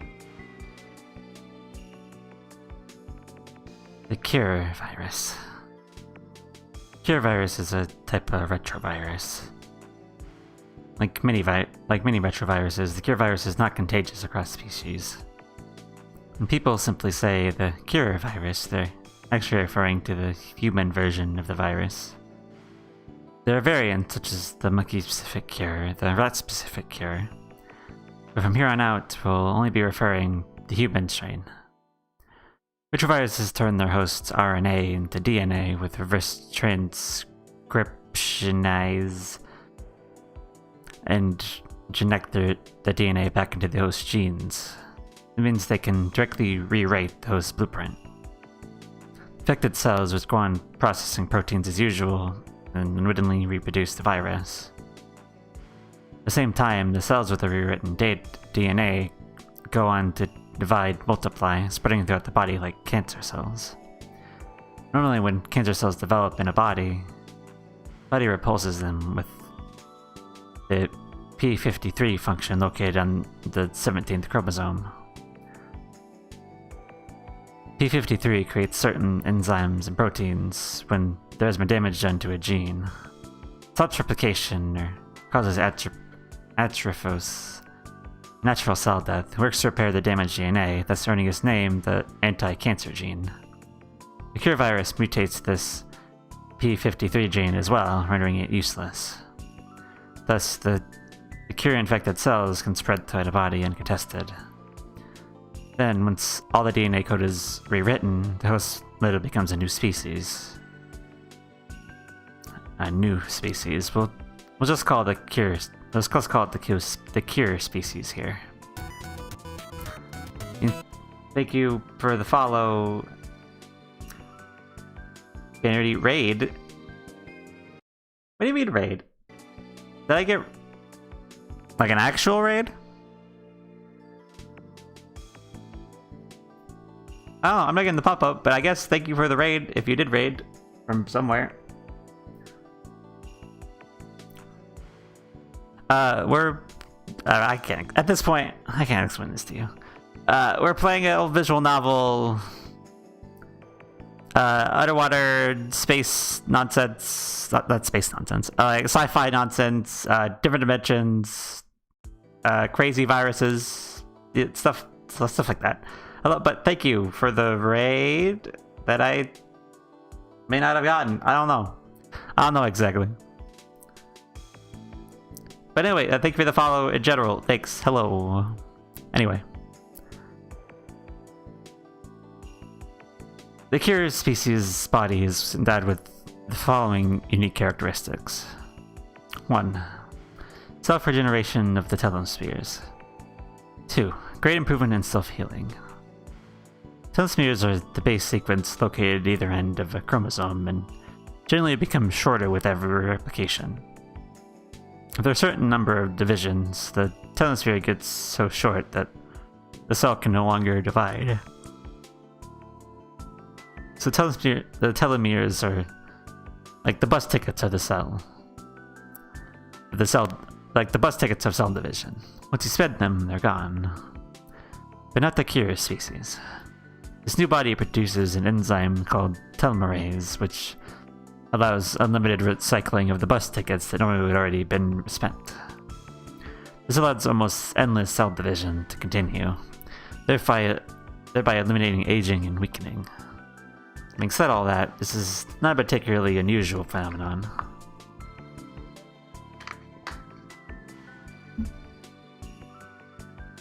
It happens every day in normal reproductive cells. Even most cancer cells, there is rarely a shortage of telomeres. In that sense, it is not possible to say that the cure virus turns every cell in the body cancerous. On the other hand, there is no similarly tangible mechanism yet in place for dealing with the process of self-healing. But the metabolism is activated and the rate of cell generation is greatly increased. And it is believed that this is what so dramatically shortens the time required to heal after an illness or injury. Actually, there is one more distinguishing characteristic of the cure species, which is infrared vision. Because in its protection, it lost the facilities of P53, the cure species possesses a constitution extremely vulnerable to ultraviolet rays. The DNA in skin cells is quickly damaged when exposed to the sun for any duration, causing these cells to become cancerous. A normal human, thanks to the cancer suppression gene, damaged DNA is let die or repaired, but the cure species cannot do this. It was possible to use another gene to produce an enzyme to perform the same function as P53, but alas, this solution has proved to be limited. Therefore, the cure species is very vulnerable to ultraviolet rays and can only venture outside at night. Infrared vision was developed to make up for this shortcoming. Interesting. Tsugumi also has infrared vision. Does that also mean that the kid and Sara and the other also have the gear virus? Is that what this means?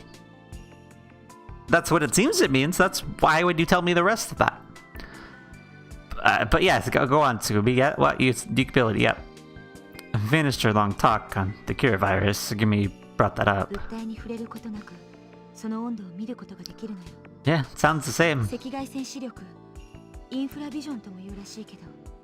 Sounds, yep. So, on the second day, when you stood in front of the power generation room and knew that it was too hot, that was because of your infrared vision. How about that infravision? Interesting. She tilted her head like she was surprised.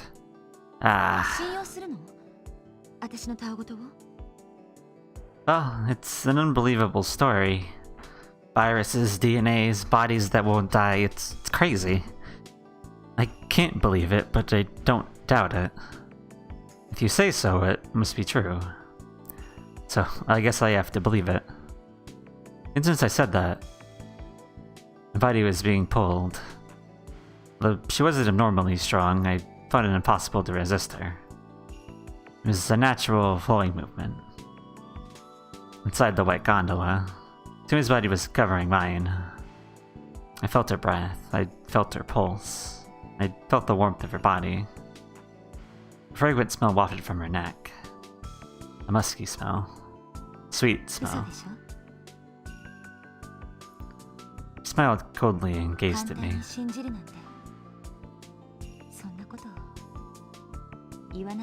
I mean, I believe you though.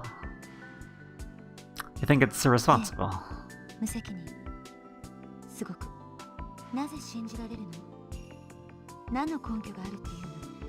I'm psychic.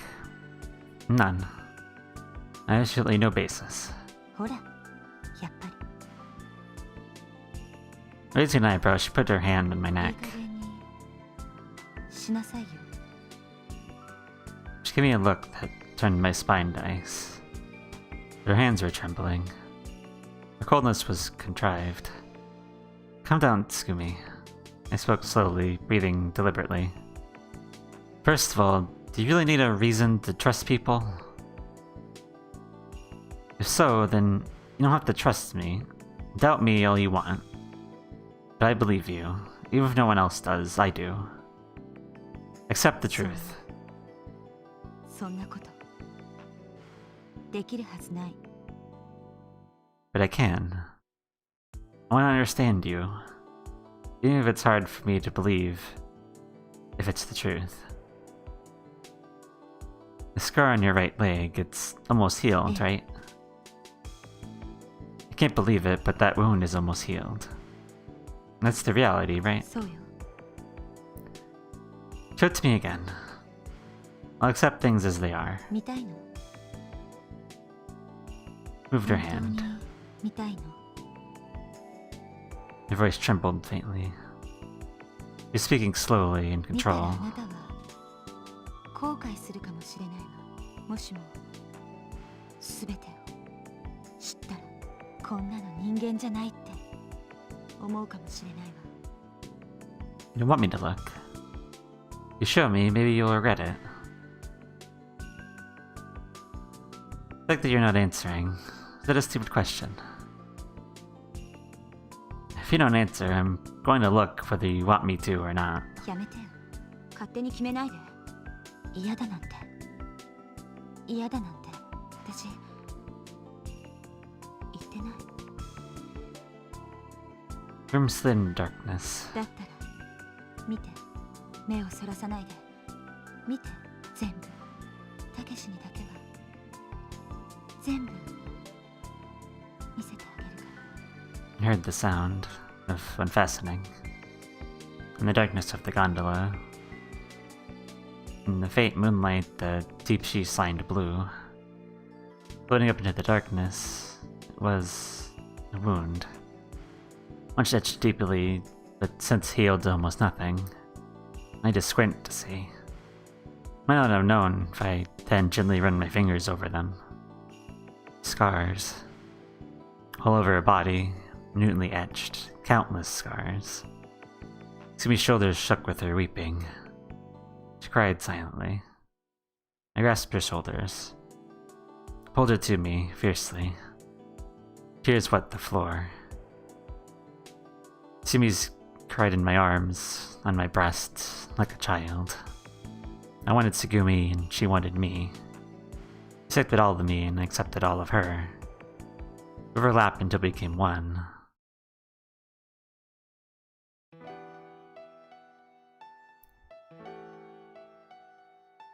My head rested neatly on Tsugumi's legs. She was sitting on her heels. I felt the lovely softness of her flesh on the back of my head. Gondola had circled the floor many times and was moving again through the darkness. What's that? I looked above to see Tsugumi holding something in her hand. She was clucking what looked like a pen. I think I heard that same sound in front of the generator room. 赤外線レーザーの照射装置。 Smiled quietly and muttered, What? これがあると何かと便利なの。私みたいな特殊能力の持ち主にはね。 Mm-hmm. You're basically doing with your eyes the same thing an infrared night scope camera does, right? You flash an infrared ray, it makes it easier to see in the dark. And since normal people can't see the infrared rays, it just looks dark.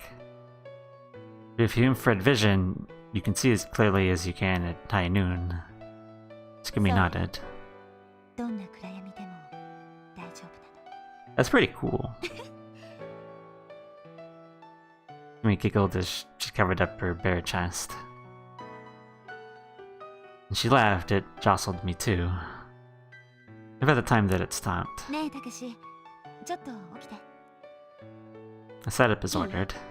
今から3つ数えるから、その間目つぶったらダメよ。 Huh? 3、2、1。 There's a sound. What did you just do? I 焼き blinked. 付けたの。あなたをね、焼き付けたのよ。 Burned. あなたの姿をしっかりと焼き付けたの。ここと、 Pointed at her chest. それからここに。 You have one of those. I couldn't see because of this shadow over her hand. He's holding something. Something besides the laser. In the darkness, I heard the sound of a thin chain. Is this what I think it is? Yeah.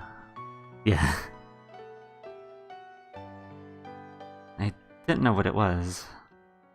What do you mean by here? Tell me.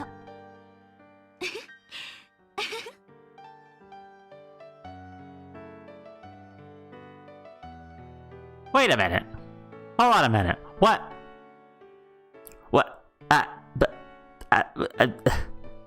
Hold. What? Okay.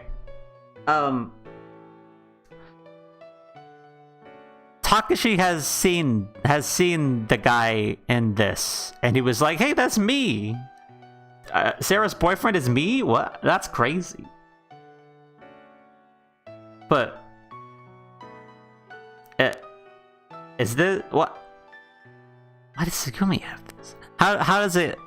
How does it get to the over there? Was what? Is that what this means? What? I don't understand anything. All she would give me was a mysterious smile.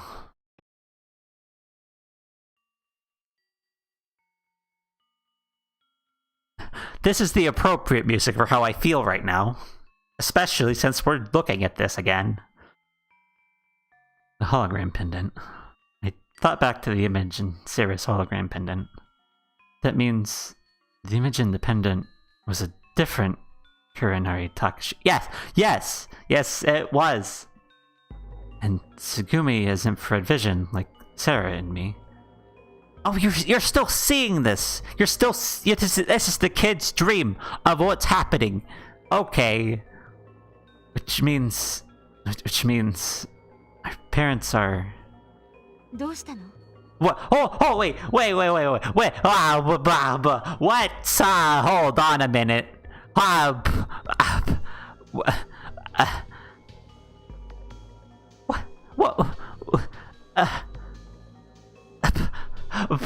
What? You're okay. All right. Hold.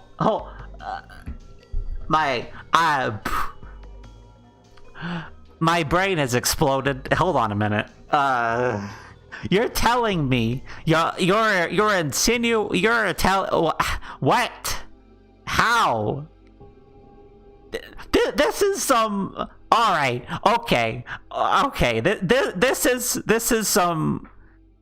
This is excuse me.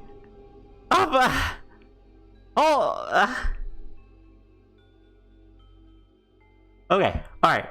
Calm down. Don't spoil things. Don't spoil future things you might do me. Calm down, okay? Calm down.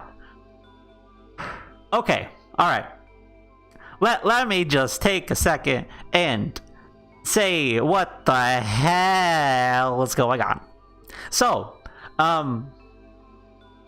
in the gondola, in the gondola, it was pretty heavily implied, and it did happen. You can tell. So what you're putting out here is what? What do you mean? How? Okay. All right. Okay. So Tsugumi, Takashi. In Takashi's universe, you know, they did something, you know, birds and the bees, whatever. They did some stuff, and Tsugumi. Wait a minute. Okay. All right. Okay. Finish my thought. So Tsugumi, Takashi did some things. Birds and the bees. And their children are the kid and Sara because they both have the infrared ability.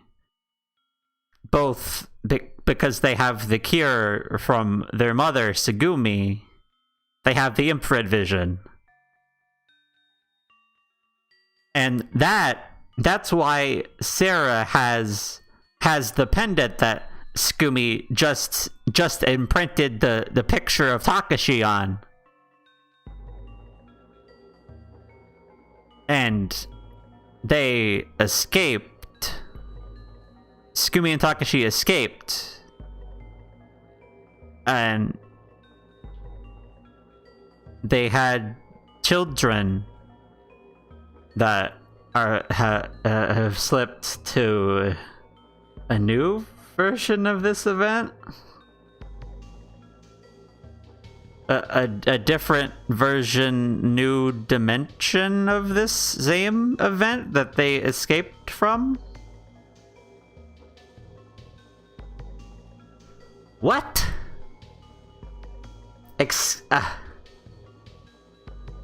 I am, my mind is gone. What? This is far beyond anything I thought before. Anything. This is... How could... Okay. Alright. This reveal is... Uzukoshi, damn you! Damn you! You... secret children of people we know. You did this again later. Okay. How all of this fits together, I have no idea. I have zero idea how all this fits together. Don't remind me of that one. Yeah, that I'm not gonna spoil that because I'll probably end up doing that down the line. But like, what? How could you do this? Okay, alright. Do you have anything else to say about this before I just go on? I don't think so. I think that's what they're putting down here. Tsugumi, Takashi, a different set of them had Sora and the kid, but now they're back in this event again in the kid's timeline, which is why Sara and there's a different version of the kid back in Takashi's original.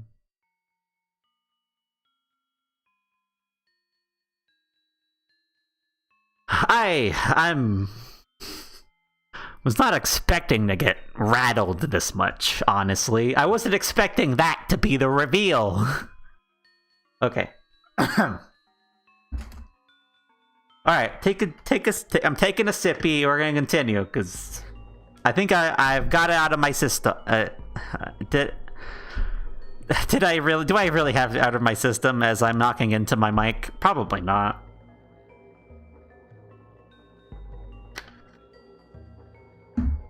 Okay. Alright. Okay. Stop thinking about it. Continue, and maybe you'll figure more stuff out. How about that, me? How about that? Okay. So, hello, Tsugumi. You have the old scar. Why? Why? Wait. This?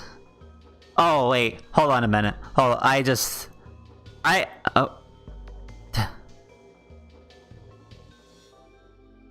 see. I just had another thought. Before we go on, I know I said I was going to move on, but Coco, I think. How does that fit?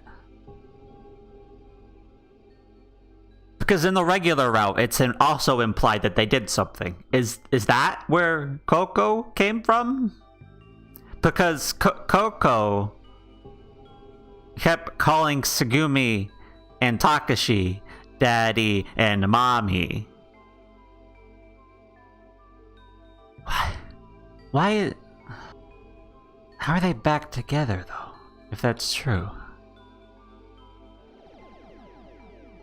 Takashi and Tsugumi had 3 kids, is what I'm thinking. Had the kid, or Hokuto kid, we know, in this dimension, had Sara, and had Coco. But the Coco in Takashi's dimension slipped back into that event? But is aware of this dimension?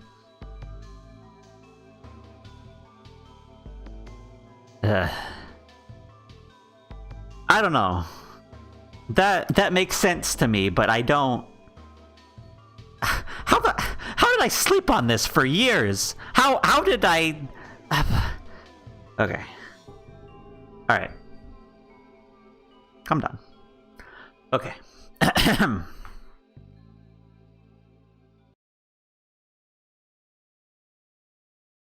All right.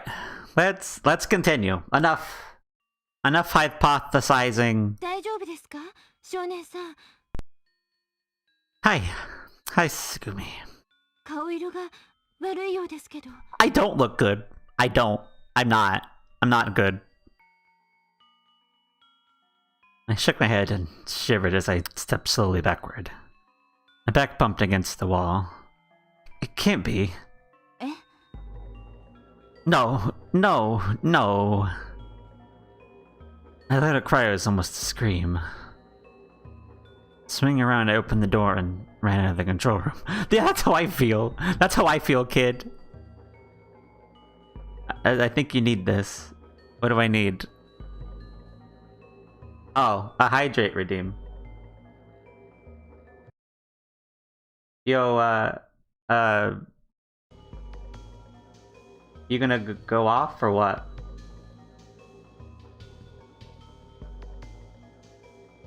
Is it delayed?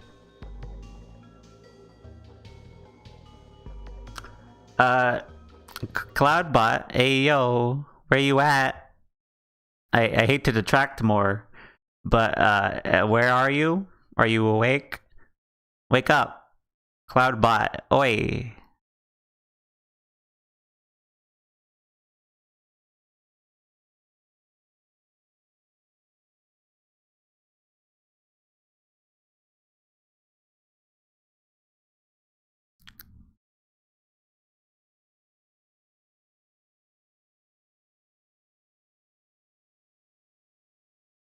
Okay, I'm looking at Cloudbot.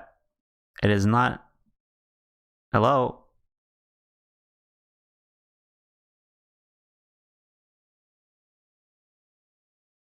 It was working earlier though, wasn't it? I mean, it got the... Yeah, I got the follow earlier.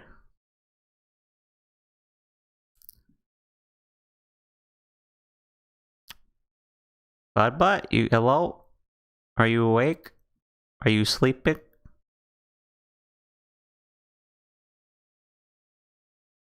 Huh, it's turned off for some reason. And maybe it's... But it worked earlier. That's weird. Hold on.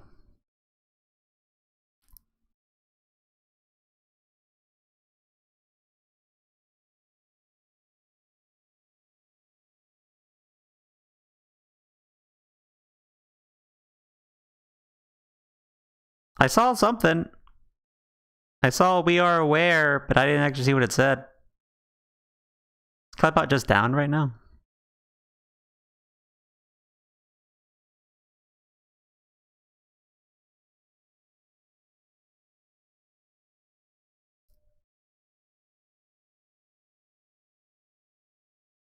I saw something. It looked like it said "we're aware that it's down."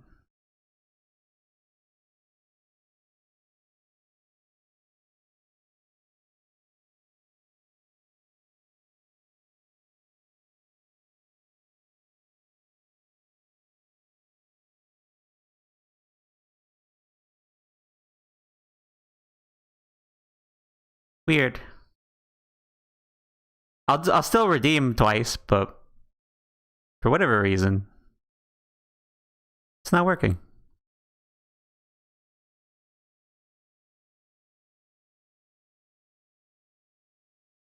I'll click it and it doesn't do anything.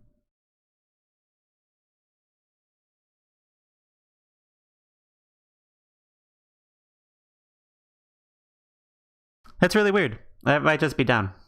Cloudbot couldn't handle the revelation and peaced out. Yeah, that's how I feel. I'll still hydrate though. I don't know why Cloudbot's broken right now.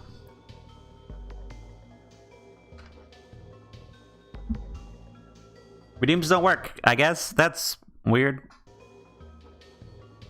Thank you for the attempts though. I guess I'll look into that later. Anyway. Swinging around, I opened the door and ran out of the control room. I wanted to get as far away as I could. I wanted to find a place where no one could find me. I pounded up the burnishy stairs. I ran forward in a dark haze. I ran as I could escape the fear that threatened to overwhelm me. Further and further away. But in that confined space, there was nowhere I could run away to. Eventually, I reached the end of the corridor and ended up in front of the jellyfish gondola. There's no way past the closed watertight doors. I stood in front of a decorated arch. The tunnel had to be somewhere beyond the gates, which were veiled in darkness. In the gondola, Tsugumi and the real Kurinari What do you mean the real? In the gondola, Tsugumi and the real Kurinari Takashi. It's impossible! I tried to purge the thought from my mind, but the suspicion mercilessly attacked my brain until I could no longer think straight. That between denial and acceptance, I writhed in pain, sinking further into a trench of despair. In my mind, there was only one possibility. I was almost convinced of the certainty of it. On the other hand, I hated the possibilities so much that I wanted with all of my heart to reject it. I put my hand on my chest, breathing in deeply, and tried to calm my thoughts. It was true that Tsugumi had infrared vision, and the incident I witnessed in the jellyfish gondola really did happen. The Kurinari Takashi and Komachi Tsugumi who existed in the other world would be our parents. No, it can't be. I was once again overwhelmed by feelings of denial. Sara and I were 16. If Tsugumi had given birth to us, then it would have been 16 years ago. Huh? I suddenly felt as if I had been hit with lightning. My head was filled with a blinding light. Suddenly kicking off the floor, I broke into a run. It was 2017, so 18 years prior would have been 2001. What I had seen was 2000. Wait a minute. What if the year wasn't 2017? I opened the door of the security office and stumbled into the room. As I suspected, I found you there. You! Breathing heavily, I approached you.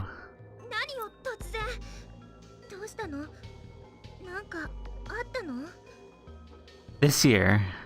What year is it? Just answer me.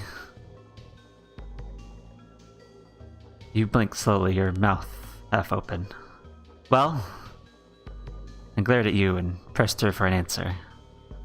A little overwhelmed by my enthusiasm, you seemed a bit disconcerted.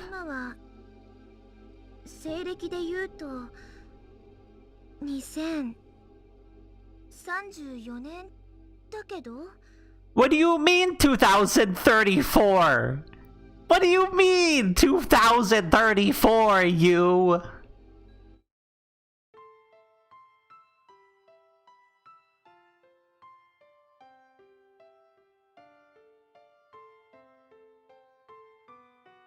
What? What? What do you...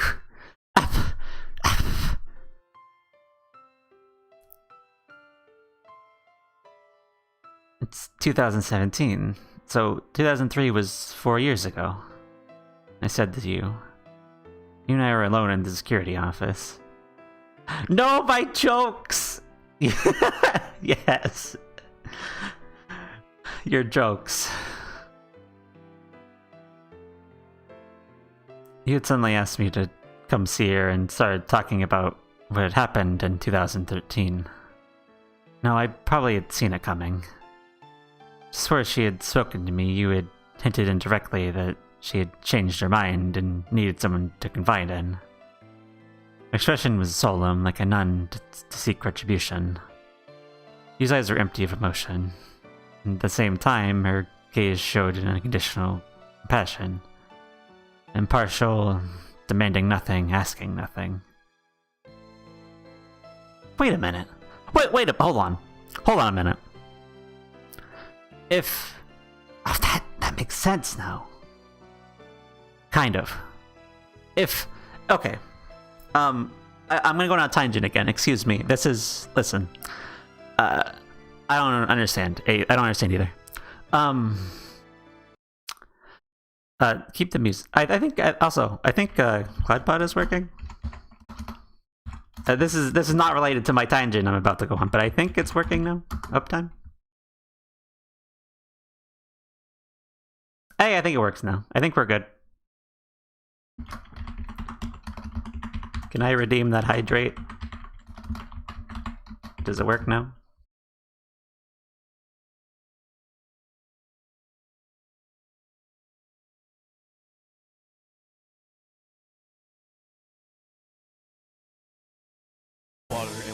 Hey, there you go. That works. Why it didn't work for a bit? It's very weird.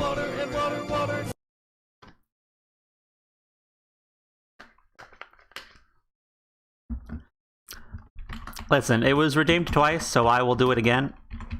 Just so we're caught up.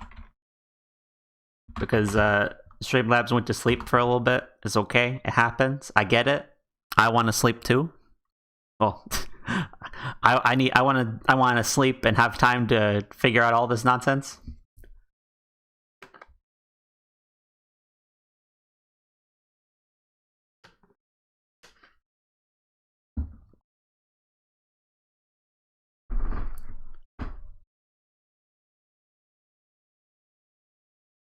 Streamlabs, you want to get that second one for me or what? Are you not going to do it?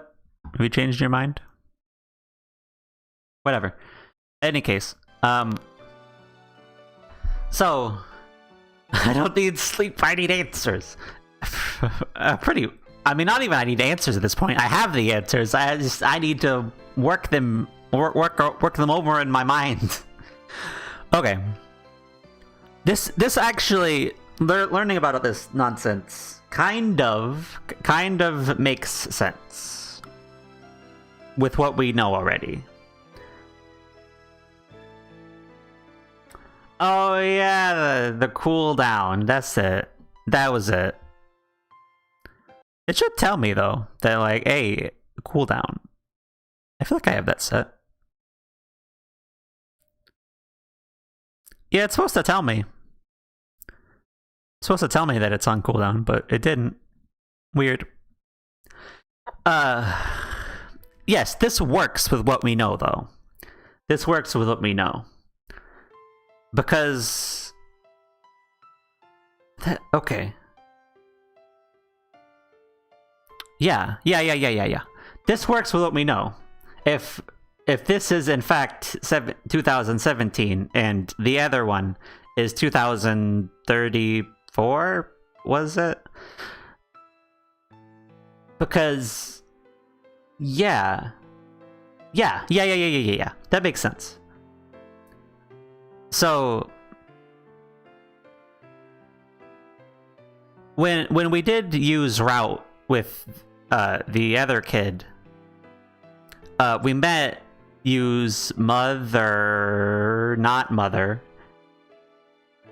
and Dr. Tanaka said, "I am you," like you said to the kid. What, one of the original kid?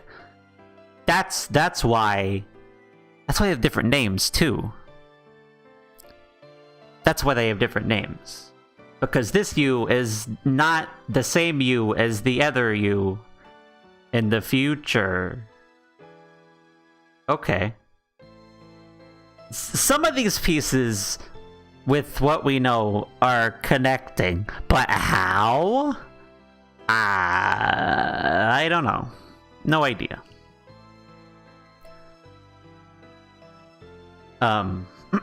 Anyway.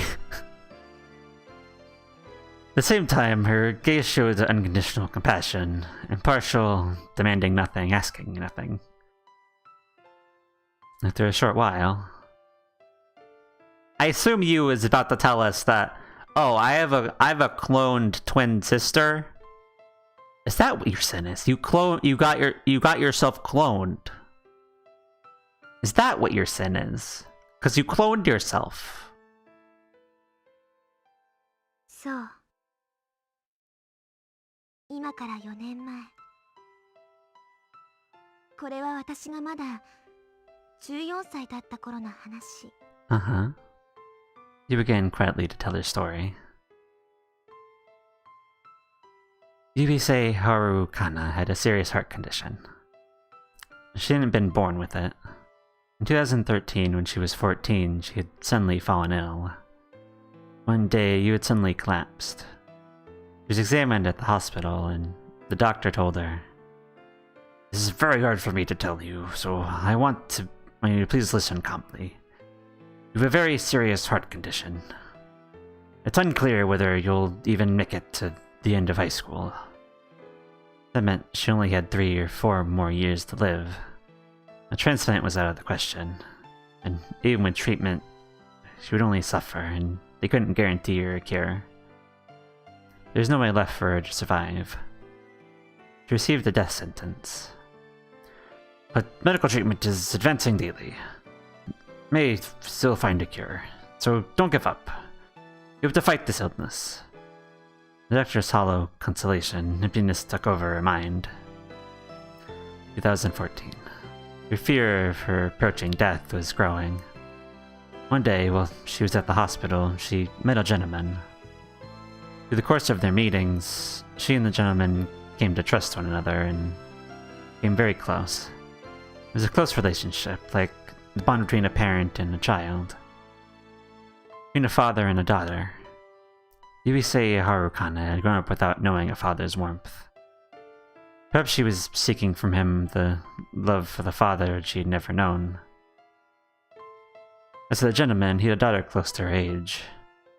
When found out about Yu's illness, he felt much sympathy as he would have felt for his own daughter. They were close like parent and child, joined by a strong feeling like love. And built up a trust, Yubisei Harukana one day confessed her fear, her despair, and her agony to him. With a serious look on his face, the gentleman said, "Come to my lab." His name was Morino Sijino. Dr. Morino was a world authority in genetic engineering. In November of that year, after making up her mind, Yubisei Harukana visited the doctor's lab. There are 3 types of immortality. The first is immortality of the body. The second is immortality of the memory. The third is immortality of the gene. How do you like to try the third kind? The doctor presented that extraordinary plan to her with the calmness of a scientist, his tone matter-of-fact. Your heart problem was acquired after birth, rather being something you were born with. If you chose the third option, you don't have to worry about passing the condition on to your children. It's nothing for you to worry about. Ever since being told that she would die, she had been terrified at the approaching shadow of death. And that night would go by that she didn't rail against her misfortune, all while clawing at her chest in agony. She'd given up on life and was no more than an empty shell. That day, she was suddenly able to see a glimmer of hope. The doctor's words convinced her, and her way of thinking gradually changed. If I only have a few more years to live, I at least want to leave something of myself behind in this world. Defiled imagination. She made the decision. She chose the third option.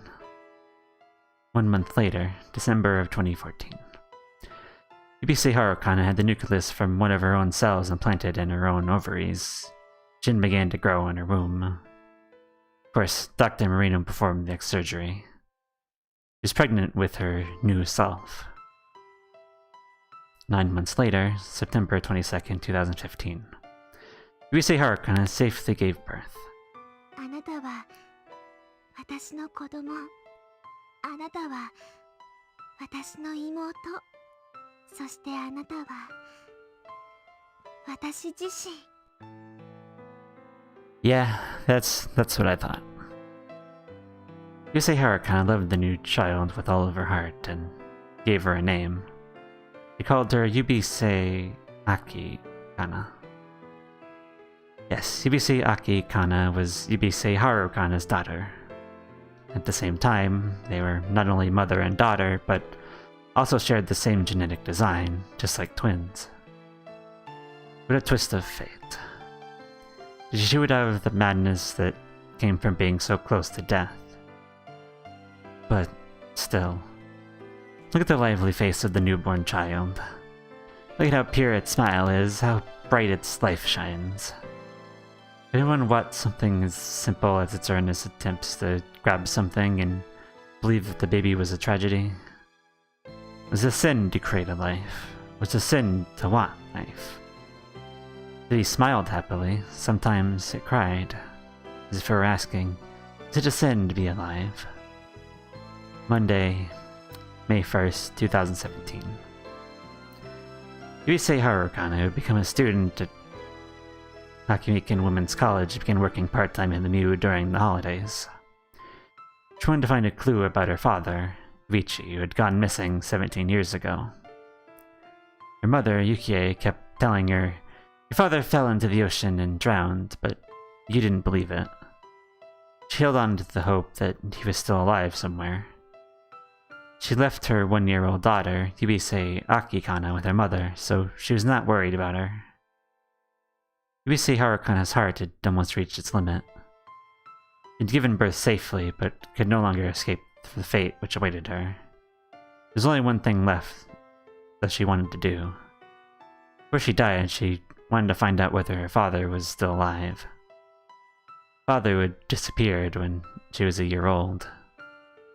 She looked at his photograph until it had become ragged and torn, but had no memories of his warmth or ever having been held by him.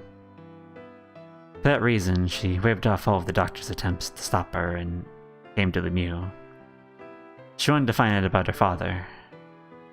What had happened 17 years ago? She wanted to reveal the truth. As her story ended, you reached for a file that was on the control panel. She opened it and silently passed it to me. So the baby was your child. Which means you're lying to me. 嘘じゃないよ。この子は確かに私の娘。でも娘であると同時に双子の妹でもあるの。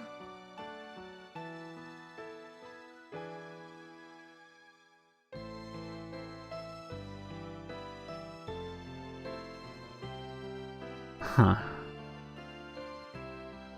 I'm not sure how this fits together with... I know it... without being rebriefed on it, I don't remember exactly what the... I guess the new you? The new you found out in the Lemieux system with the other kid. Does that match up with this? But then who's Dr. Tanaka then? Unless this you lives. Somehow. そして彼女はもう一人の私自身でもあるのよ。 I didn't know what to こ say. れが私の犯した罪、決して許されることのない永遠の宿業だけど、前にも言ったように後悔はしてないんだ。あの子を産んでよかったと思ってる。新しい命が芽生えたあの瞬間を私は決して忘れない。それは福音の訪れた瞬間だった。ママ、ママってあの子が初めて言った時、私うまく言えないけど、尊さとか愛とか幸福とかそういうのをはるかに超えて、とても大きな光の波に包み込まれたような気がして。Can I just quick say I hate how last time I thought it would be the end, but instead of being the end, I spent like almost 6 hours with, you know, some stuff, but now we're here and we're getting everything. Like everything. Like Coco, like we're getting all the reveals now. All the reveals are happening. And it's too much. It's too many reveals. I mean, I want to know everything, but like this is just... Could it be simpler? So my mind didn't explode every time you tell me something new? Ah, whatever. 私は地獄に落ちてもいい。何千年、何万年、何億年と地獄の豪華に身を焼かれても構わない。でも絶対にあの子だけはどんなことがあっても苦しませたくなかった。あの子の笑顔はとても愛おしくて、小さな小さな手のひらは可愛くて、あの子は私のすべてだから、かけがえのない存在だから。あの子には罪はないの。この世に存在するありとあらゆる生命と同じように、あの子は祝福されて生まれてきたのよ。同時にあの子を産み落とした瞬間、私は死んだの。私はもうこの世界にいないも同然。なぜなら私はあの子に命を、私の存在のすべてを捧げたのだから。Show me the photograph again. Vivi in the picture was reaching out, trying to grab something. はーい、もしもし、聞こえてるか？ Hello, you. How's it going? You grabbed my shoulders and shook me. ねえ、一体どうしちゃったっていうのよ、少年。まさか今年が西暦何年かってことまで忘れちゃってたわけ？ Yeah, I did. I did forget what year it was. Your words made no impression on me. What on earth? My mouth was dry and the palm of my clenched fist was drenched with sweat. First of all, I'm beginning to think things through. The you that I knew, the you standing in front of me, Yubise Aki Kana, was born on the 22nd of December 2015. Her mother was Yubise Haru Kana. That meant it was 2034. 17 years after Yubise Haru Kana's time in 2017. No, but wait. What about the date on that mail? It had been received on... It'd been received on February 7th, 2019.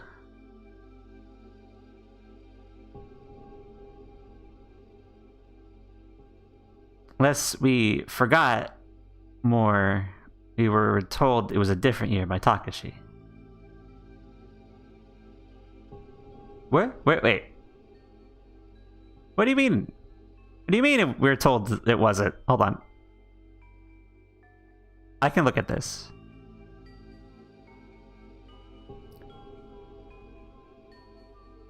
Like, separate from this? Or you mean just now?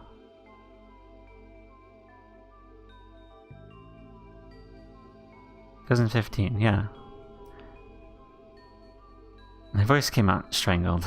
It's 2034 now. Yukie-san died 15 years ago, which would have been 2019. But the date on that says 2719. ああ、それそんなこと気にしてたんだ。 You まあ laughed. 勘違いするのも無理はないか。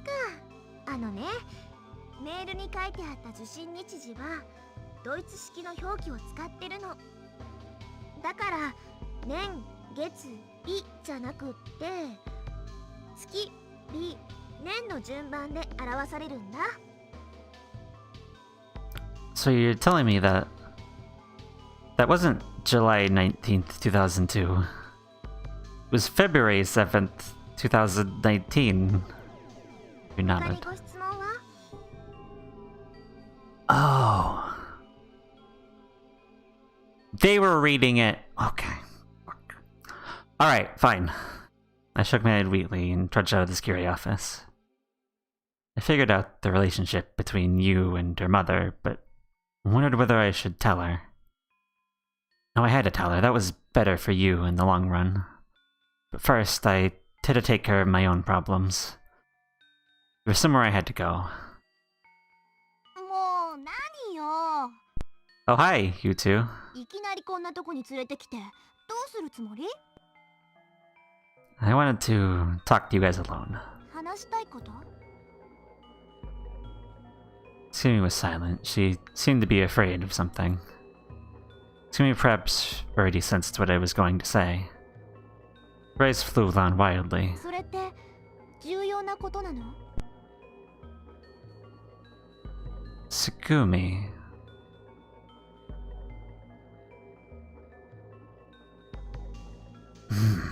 The only one I don't understand now is Takashi. The only one. The only one I do not understand right now is Takashi. Tsugumi, because she has the cure virus, doesn't age. So she would look the same. Takashi is the only variable at this point. I mean, the only person variable. I mean, this is happening again, apparently, with Lemieux, but that's besides the point. Yes, very. It's something I don't want the others to hear. Wait, I don't mind if they hear it, but I want you and Tsugumi to know first. So that's why I asked you to come over here. で、その重要な話っていうのは？ Hadn't Sara noticed anything? Her blank, unguarded expression. She had to have noticed something. On May 1st, after Sara met Tsugumi for the first time, she had looked totally dazed. Surely Sara had sensed something. She's standing there calmly. She had to be in denial. Reason was telling her that what she suspected couldn't be true. The coincidence of meeting her mother again was probably too much for Sara to believe. なんで黙ってるの？早く教えてよ。 Sara urged me to get to the point. Tsugumi said nothing, but her breathing seemed a little rough. Sara, could you lend me your pendant and light her for a moment? いいけど。 Sara took them out of her pocket and gave them to me. Struck a flame, illuminating the pendant. Takashi. That was the real Kurenari Takashi. I held the pendant and the flame closer to Tsugumi. Tsugumi kept her head down, refusing to look up at the pendant. Her brow was furrowed and she was biting her lip. Her arms pressed tightly to her sides. Her clenched fists were shaking. Look closer, I whispered to her. You've seen this pendant before, haven't you? It's Takashi. The real Kurenari Takashi is right here. When I said those words, Tsugumi's eyes flew open. Sort of expression, she wore a face like a mask. Only her eyes burned with a fierce light. ちょっと待って。何よそれ。たけしってあのたけしのこと？そこに映ってるのがたけしなの？ No. The Takashi we know isn't the real Kurenari Takashi. I think he's lying to us. え？ The real Takashi, the real Kurenari Takashi, is your and my father. Tsugumi closed her eyes. Breathed out a long sigh. I could see the tension leave Tsugumi's body. ねえ、どういうことなの、お兄ちゃん。ちゃんと説明してよ。Alright. But before I do, I want to check something. I hesitated about what to say next. I looked above my head. The sky was full of stars. The single whale twisted and floated through the space. Yeah, where do you go by yourself? Will you meet someone special one day? I extinguished the lighter. I gripped the pendant and the lighter in my hand. Tsugumi's outline was hazy in the dark. She was our long sought after mom. When I called out to her, warm tears ran down my cheeks. You are our mother, aren't you? Our mother. Mom. You are, aren't you? Tsugumi slowly opened her eyes. She looked at Sara and me. I see the tears in her eyes. Mom, please say something. I don't blame you for anything. I've waited for you for so long. Been waiting for you. Answer! Mom! I screamed at her. Sara clung to my arm. Shaking her head, she buried her face in my chest. Her thin body was shaking. Don't just stand there, say something! Holding Sara tightly, I stepped forward. 違うわ。私は母親なんかじゃない。 Don't you lie to me. I know everything. 17 years ago, there was another accident just like this one here at Lemieux. You and Takashi became a couple. Takashi was shedding huge tears. Wait a minute.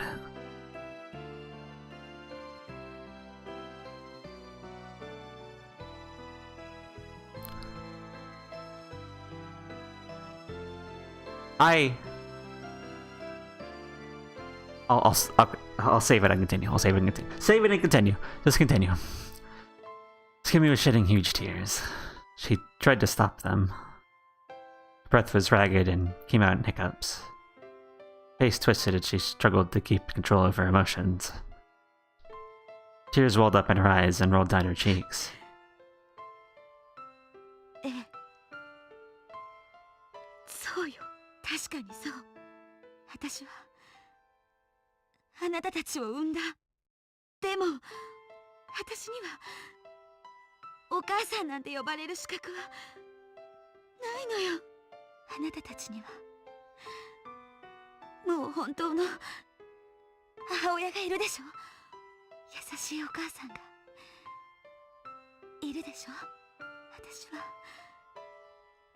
私はあなたたちを守れなかったの。捨てたも同然なのよ。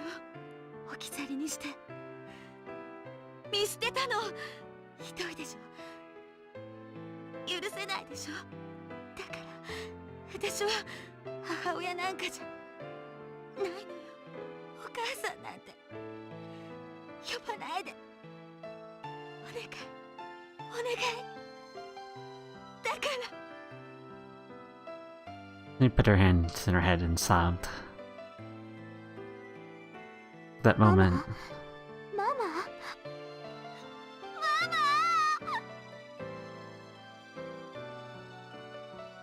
Sara tore herself away from me and flew in Tsugumi's arms. Following her lead, I clung to Tsugumi and cried as well. First thing I noticed was her familiar smell. I breathed in her scent deeply. Covered in tears, swallowing in the warmth, I felt as if I had regained everything I had ever lost. The three of us held each other tightly, relishing the touch of one another. Entwined, our hearts became one. We were no longer our individual selves, but one collective identity. There were no boundaries between us. My whole being was filled with warmth. Beside me, Sara's cheeks were wet with tears. Tsugumi was soft, and her skin was sweet and sticky. I recalled the long-forgotten memories of my mother's smell. It wasn't exactly the same feeling as nostalgia. It was primitive, something instinctive. Sweetness that had been wired directly into my brain. Mama. Mom. In response, Tsugumi pulled us closer, gripping us with a fierce determination. Buried her face in Sara's and my hair, drew us close, and stroked the backs of our heads. ごめんね。ごめん。ごめんなさ Tsugumi's voice was choked up. い。許してなんて言えないけど、私今まで一度もあなたたちのこと忘れたことはなかった。ずっとあなたたちに会いたくて謝りたくて。もういいのママ。もう謝ったりなんかしなくていいの。私はママに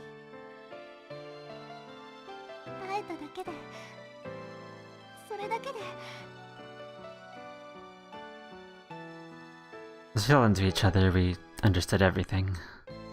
Sora and I accepted everything, understood and forgave. Reasons weren't important. At that moment, a quiet peace filled us. It was enough. We didn't require anything else. I relaxed and leaned against my mother. She was warm. I closed my eyes and was intoxicated by her warmth. Mom. Cozy slumber. A soft breeze under the May sunshine. Peace. It was like floating on the calm ocean, swaying comfortably. Curled up together. Before I knew it, I had stopped crying. All I could hear was just our calm breathing and my mother's heartbeat. I was alive. Or maybe I had just been born. Everything was affirmed, accepted, and forgiven. There was no me, nor Sara, nor Tsugumi. There's only one life connected together. It's one single soul. In the year 2017, May 7th, 11 a.m. Men from LeBlanc were waiting for Tsugumi when she got to the floating island. Tsugumi, a carrier of the cure virus. To them, she was a valuable sample. With eyes glaring and mouths half open, she could see their dark, wet tongues. It's almost possible for Tsugumi to smell the reek of their excitement. Like the smell of men lusting after flesh. It was a putrid stench, greasy and rotten. It was Tsugumi's body that they were after.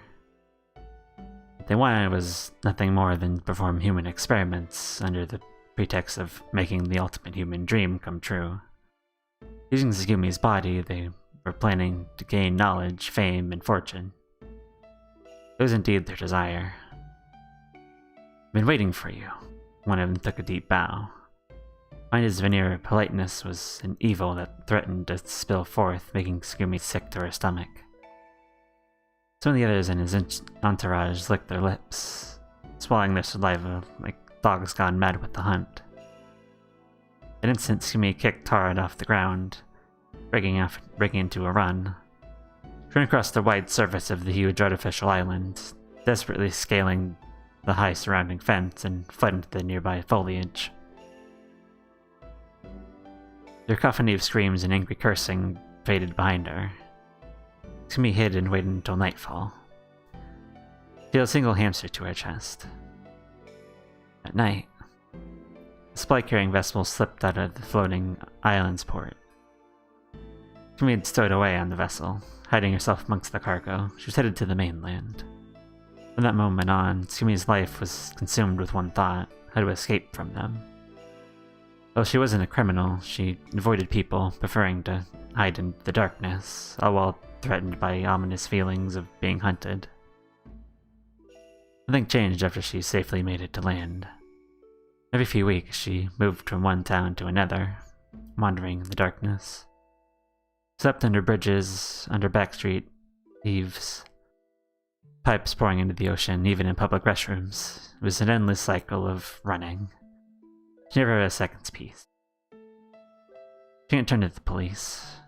She had no place to live, her identity was uncertain, her age and appearance didn't match. Who could only doubt her?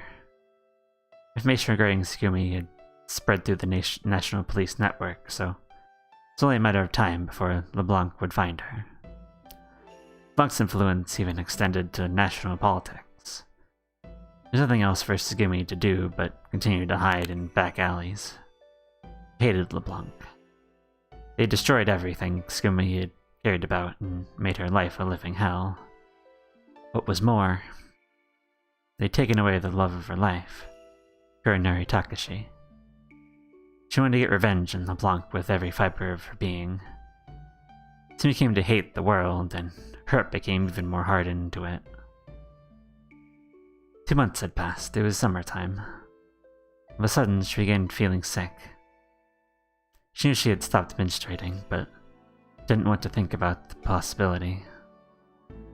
She went to visit an illegal doctor who was well known in the back streets. Tsugumi was pregnant. You're sure it was Takashi's baby. She'd never been with anyone else. She was pregnant. At night, she went to the desert coastal area of a small nearby town. There, nothing but printing factories and abandoned houses. Unsure if it was a river or the ocean, she sat in a boat dock, looking at a neon sign by the highway. She touched her stomach. Felt a sense of awe and joy at the fact that there was life growing in her belly and that it was connected to her. The neon light glittered and flickered off the water surface. Tsugumi looked at the lights, with her hands on her stomach. Feeling that Takashi's babies were inside her, she couldn't stop crying. It might have only been a centimeter big at that time. The survival of the two babies outstripped the needs of the mother's body that surrounded them. We almost had the illusion that it wasn't her who bore the children, but it was actually they who bore her. Everything that she was, she poured into her babies. Felt that she was part of the babies, not the other way around. It was then that Tsugumi decided to sacrifice everything for the new tiny lives. Love was a concept to her, but if love could be brought into physical form, to her it seemed it must be the babies in her. Love was growing inside her. Takashi and Tsugumi's babies. For long, the hatred she had felt towards everything had disappeared without a trace. The first time, Tsugumi felt as though there were a higher power guiding her life. 17 months later, January 1st, 2018. Tsugumi was suddenly struck with contractions. When they came, the back alley doctor had gone somewhere. Visited a nearby clinic. She had no medical insurance, no identification. Most importantly, she had no money. When he found out that she couldn't pay, the doctor beat Tsugumi as though she were a stray animal. With nowhere else to go, the two babies were born in an old boat shack. An old woman was living there, but Tsugumi couldn't tell whether she lived there or just a vagrant. It was that old woman who helped Tsugumi through birth. "Oh, how precious, you did a fine job, dearie." The old lady repeated that many times as she gently wrenched the babies in a tin basin. The sweat-covered Tsugumi was lying down with only a thin towel between her and a hardwood floor. Tsugumi's eyes gazed unfocused at a nearby window. Snow was falling outside. "Oh, darling. Yes, precious boy and girl. Which one will you hold first?" The legal doctor had told her, so she was expecting twins, but she never imagined that they'd be fraternal. A bit surprised, she said, "Both at the same time." Wrapped in an old cloth, Tsugumi gently held them to her chest. "Not to worry, my dearie. I boiled them cloth and scissors and cut their cord in hot water. Good, I did." "Thank you." Tsugumi thanked her. Thank you very much." She gave thanks for the two lives who had been born safely. "Thank you." His last words were directed towards the deep darkness beyond the window. The snow was falling. The two babies pressed Tsugumi's chest with their eyes closed, let out small yawns. The Cura virus. Soon after she had given